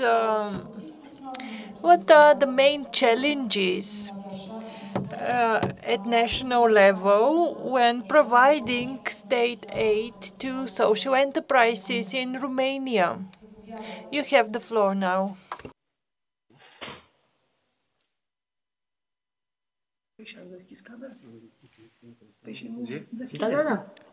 Hello, everyone. Hello. Thank you for the invitation. It's my great pleasure to participate today in the conference on social economy. Sadly, I don't speak English fluently. Therefore, I am inviting my colleague, Bianca Mihaiță, to share our message in the name of the Minister of Labor and Social Solidarity. Thank you. Good afternoon, all. Very nice to invite us because the social economy is a very important issue and it's a focus for Romania these days. I will give the speech of our Secretary of State, and then I will share with you some aspects related to social economy in Romania in terms of present and also what we are envisaging for the future. So, dear colleagues, ladies and gentlemen, the social economy, as we know, is that known as the third sector, enjoys a broad recognition both in the member states of the European Union and also at the level of European institutions, as Mr. Debay already explained to us, and representing both an opportunity and a means for the participation and empowerment of citizens and the ownership of the future in a sustainable perspective. Of course, it's a big opportunity that the launching of European Commission related to European Action Plan for the Social Economy, and I will add that right now in the context of twin transition, the digital and green transition, we believe that social economy can play a good and very important role And also having in mind that the new revised economic governance at the level of European Union, which envisage also investment in social dimension, we believe also that the social economy can be greatly developed in Romania, of course, and in the other member states, and of course at the level of EU at large. So therefore, the Ministry of Labor and Social Economy in Romania included into its RRP a milestone to improve legislation on social economy, which was reached in fact at the end of last year. And our new law, so the new legal framework, aim to increase the visibility and the recognition of social enterprises and to promote a better understanding of what a social enterprise means, adoption of a mechanism enabling to social economy and social enterprises to access finance as an answer to our capacity building needs, financing needs, and infrastructure needs of social enterprises, and also to take measures to support the social economy and social enterprises reaching their potential as a key drivers on fair and socially inclusive economic growth. We know that the field of social economy is a sensitive area. The needs are considerable and need special support in order to develop and prosper. And of course, the access to available funding in the form of state of aids, it's one of this kind of financial support. So, in Romania, in order to develop in a sustainable way the social economy, Romania has used European funds from a previous budgetary programming, and especially the previous one, namely 2014 and 2020, and we're implementing a series of state aid schemes, namely the minimis, and we boost the setting up a lot of social enterprises, and we have something around 2,000 of this kind of enterprises. And of course, right now, because we want to ensure the sustainability of this action, in our this new structural fund for economic budgetary programming, we envisage and implement, we foreseen that into the program of education and employment, special axis, which is dedicated to social economy, and also in the program of inclusion and social dignity, to also to allow to that social enterprises to have grants in order to set up social enterprises. And also it has to be said that we are looking to set up social enterprises both in rural but also in urban areas. So the financial aids, it's in fact 100,000 euros for setting up social enterprises, and the obligation of the owner has to create at least 4 jobs, okay, and the person has to carry out some training courses for business administration or making a business plan, and also has the obligation to maintain into activity the social enterprises at least 6 months after the financial granted it's already done. So if I can add more.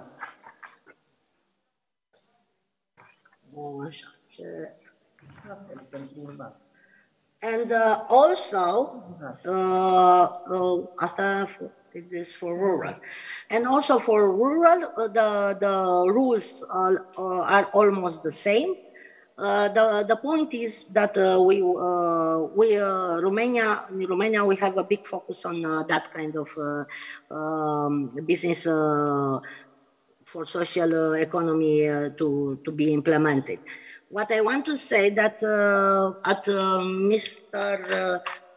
Delay said, indeed, it's a question, and I read about it, that you are trying to change a little bit the definition of the small medium enterprises in order that social enterprises to be included in that kind of definition.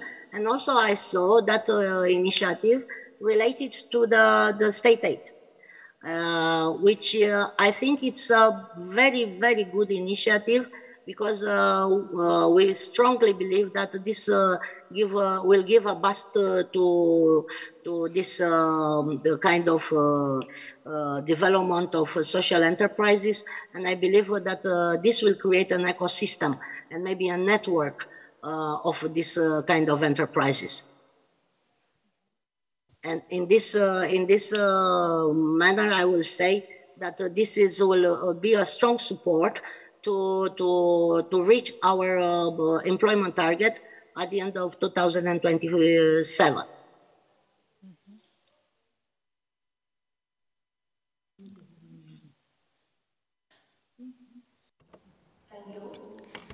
Thank you. Thank you very much for your intervention. It was useful to hear the perspective of Romania in this area. Now I want to give the floor to Mrs. Mashkulikova. Hello, Mrs. Mashkulikova. We would like to hear. We would like to hear more. We would like to hear more about the experience of Slovakia. What kind of measures, what kind of policies does Slovakia put in place as regards state aid and support for social enterprises? You have the floor now. Thank you very much again, Mrs. Marinova, for giving me the floor. I hope all guests hear me well. Thank you again for the opportunity to briefly present our experience and I believe examples of good practice in the development of the social economy and social entrepreneurship in the Slovak Republic. The social economy is currently one of the main common topics of EU member states. We all perceive the contribution of the social economy to key issues of the economy, such as employment, inclusion, development of the region, solving environmental issues, and other positive impacts of the society. The proof is that many countries have incorporated the concept of the social economy into their measures and legislation. The current challenge is some kind of the unification of these measures and policies for better understanding and more accessible use of these measures. In this context, we positively perceive the effort to prepare the Council's recommendation and develop a strategy to support an environment favorable to the social economy in all relevant areas by adapting political and legal frameworks. From the point of view of Slovak Republic, the social economy is a permanent priority of the Ministry of Labor, Social Affairs and Family. Slovak Republic in the past has adopted the relevant legislation on the social economy and social enterprises, and we already meet and apply many of the proposed measures of the Council's recommendation. It is necessary to see that the social economy is not only an intermediate labor market and a tool for inclusion of disadvantaged people and people with disabilities, but it is also some kind of great future opportunity, and it has great future potential in access to sustainable energy, housing, and social economy can contribute to the overall green and digital transition, especially at the local level. We consider measures for the development of the social economy to be one of the pillars that can help implement the principles of the European Pillar of Social Rights, and fulfill its main goals by 2030. As I have mentioned, in the Slovak Republic, the proposal of the Council recommendation is supported by legislation in the form of the Act on Social Economy and Social Enterprises, which has been effective since 2018 and is based on three pillars. Legislation, we created the definition of social economy, social entrepreneurship, and we created a legal base for financial support. The second pillar is financial support itself, direct or indirect, and consulting. Currently, we have around 550 social enterprises registered in the Slovak Republic, and we are trying to support them as much as we can. The setting of the state aid rules give us some space for the development of the social economy and social enterprises. I believe that we use the potential and possibilities as much as possible. So I will briefly mention how financial and other instruments are set up in this context to support social economy and social entrepreneurship in Slovakia. Let me maybe start with direct financial support. A registered integration social enterprise in the Slovak Republic are provided with direct support in the form of compensatory allowance for wage cost and additional cost associated with the employment of disadvantages and vulnerable people. Registered social enterprise are also provided with a placement allowance if a person employed in a social enterprise gets a job on the open labor market. This is some kind of motivational contribution intended for a social enterprise, which emphasize the element of the intermediate labor market. In the past, it was a good practice to implement the project investment incentive for social enterprises, which was provided as a combination of a financial instrument in the form of a loan and a non-refundable financial contribution.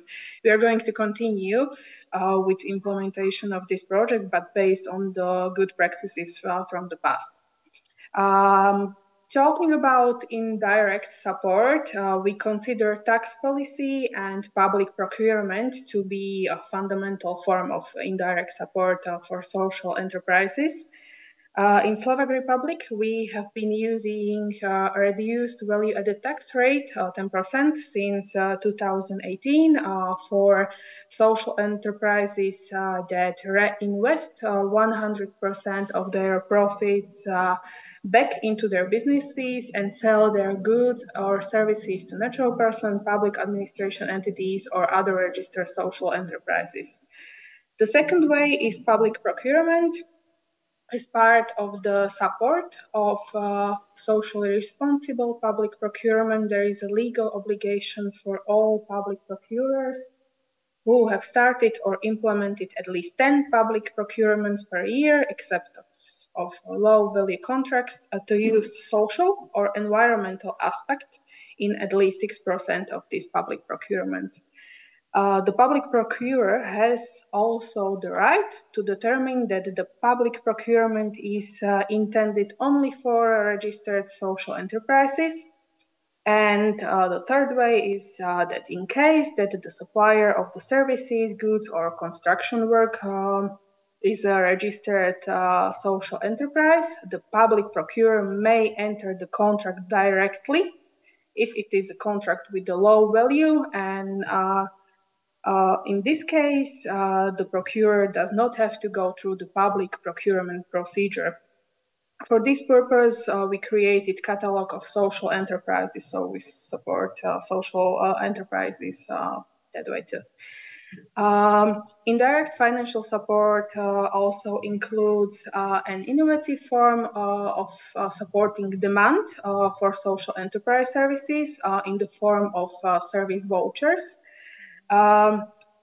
The person pays for the services of the social enterprise, such as household, garden work, preparation of firewood, with the service voucher. The interesting is that there is something like double positive social effect. Service vouchers are generally used by people dependent on social services and assistance. So this tool therefore helps two groups of people dependent on social services who pay to people employed in the social enterprise.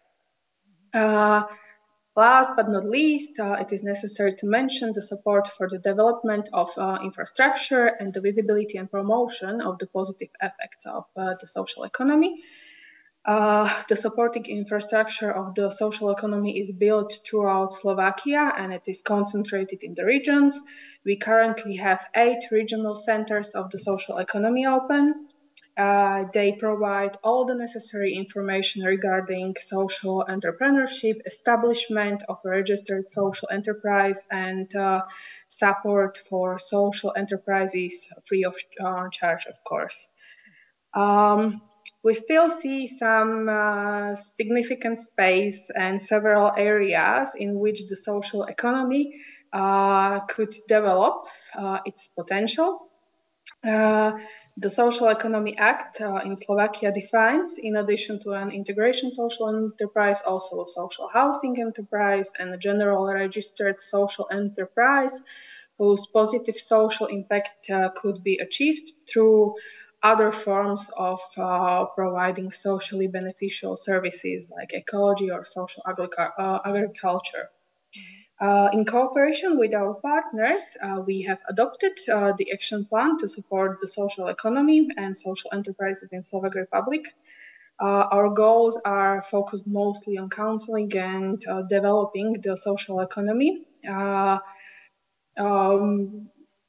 Some of the goals, for example, streamlining the system of counseling and non-financial support in order to better support the creation of the social enterprises, innovative and green solutions, but also strengthen the visibility and public awareness of social economy and its inclusion into regional development strategies. A key issue is also the strengthening of the business skills of the social entrepreneurs in the form of education and counseling in the field of business management, with a particular focus on starting social enterprises. The second goal is to deepen social enterprises' access to markets and new business opportunities, especially by networking them with other like ordinary business. And making more extensive use of social and environmental aspects in public procurement, which will, we hope, lead to stronger social enterprises, resilience, and performance. Thank you very much. I'm sorry for interrupting you. So thank you. Let's have some time for 1 or 2 questions from our audience. Thank you, Mrs. Moshkulikova, for your presentation. I want to thank all panelists and I want to use the opportunity. We have only a couple of minutes for 1 or 2 very short questions to our panelists today. If you have questions, please, you have the floor now.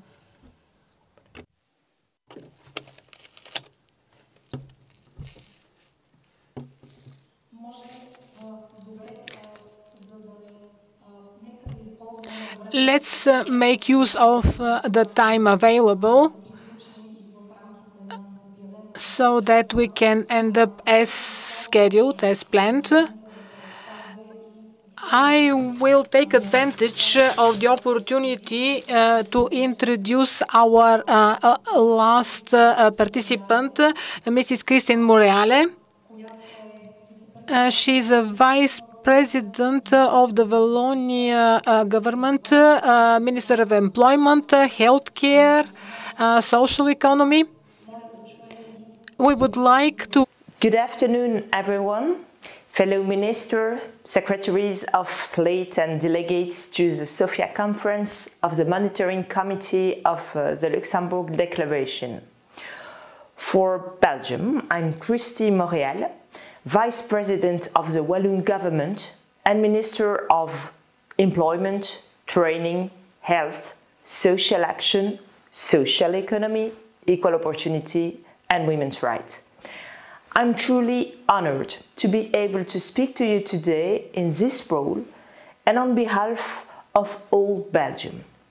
I would like to thank the Bulgarian government and especially Mrs. Shalapatova, the Bulgarian Minister of Labour and Social Policy, for your invitation to take part in this high-level conference on the social economy. Unfortunately, I was unable to travel to Bulgaria due to the government meeting here in Belgium where my presence was unfortunately needed. Belgium is fertile ground for the development of the social economy and has logically decided to join the Monetary Committee of the Luxembourg Declaration in 2021. For many years, Belgium has actively supported the creation, development and growth of social economy enterprises, including cooperative society.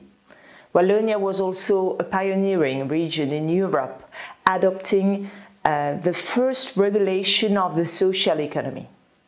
Dear colleagues, ladies and gentlemen, as part of the Belgian presidency, together with my Flemish and Brussels colleagues, I'm organized a ministerial conference and a meeting of experts on the social economy on 12 and 13 February 2024 in Liège. Our ambition is to bring together European Minister for the Social Economy, European Commissioners, academic experts, social partners and international organizations. I look forward to seeing you in Wallonia to take part in this key event of the Belgian presidency in terms of the social economy. And so we would like to succeed our Bulgarian friends and obtain the presidency of the Monitoring Committee of the Luxembourg Declaration for 2021. Thank you very much for your attention and your support. See you very soon. First, in November in San Sebastian with our Spanish partner, and then of course on 12 and 13 February in Liège, Belgium, where I will have the pleasure and honor of welcoming you. I wish you all a good end to the conference in Sofia, and I wish our Bulgarian colleagues an excellent inauguration tomorrow of the 11th European Forum of the Entity of Social and Solidarity Economy. Thank you very much. А сега бих искала да поканя тук при мен. Now I would like to invite Mrs. Shalapatova as well as Mr. Sanchez to join me here. Take your seats, please, on this side.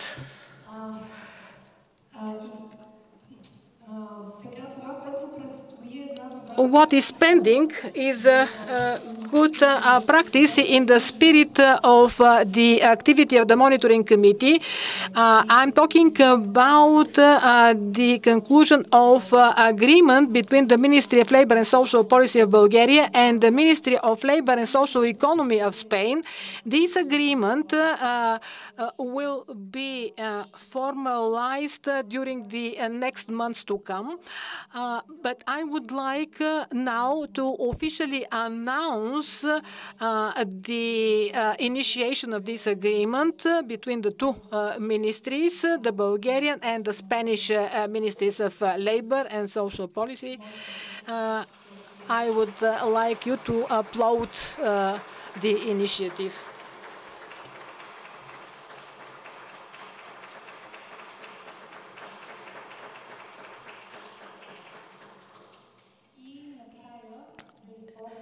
And in the end of today, I would like to extend my gratitude to all the participants and to invite you for a family photo here in front. I'm inviting all the participants. Thank you all until our next meeting. It has been an honor and pleasure of mine to meet you all. All the best and success.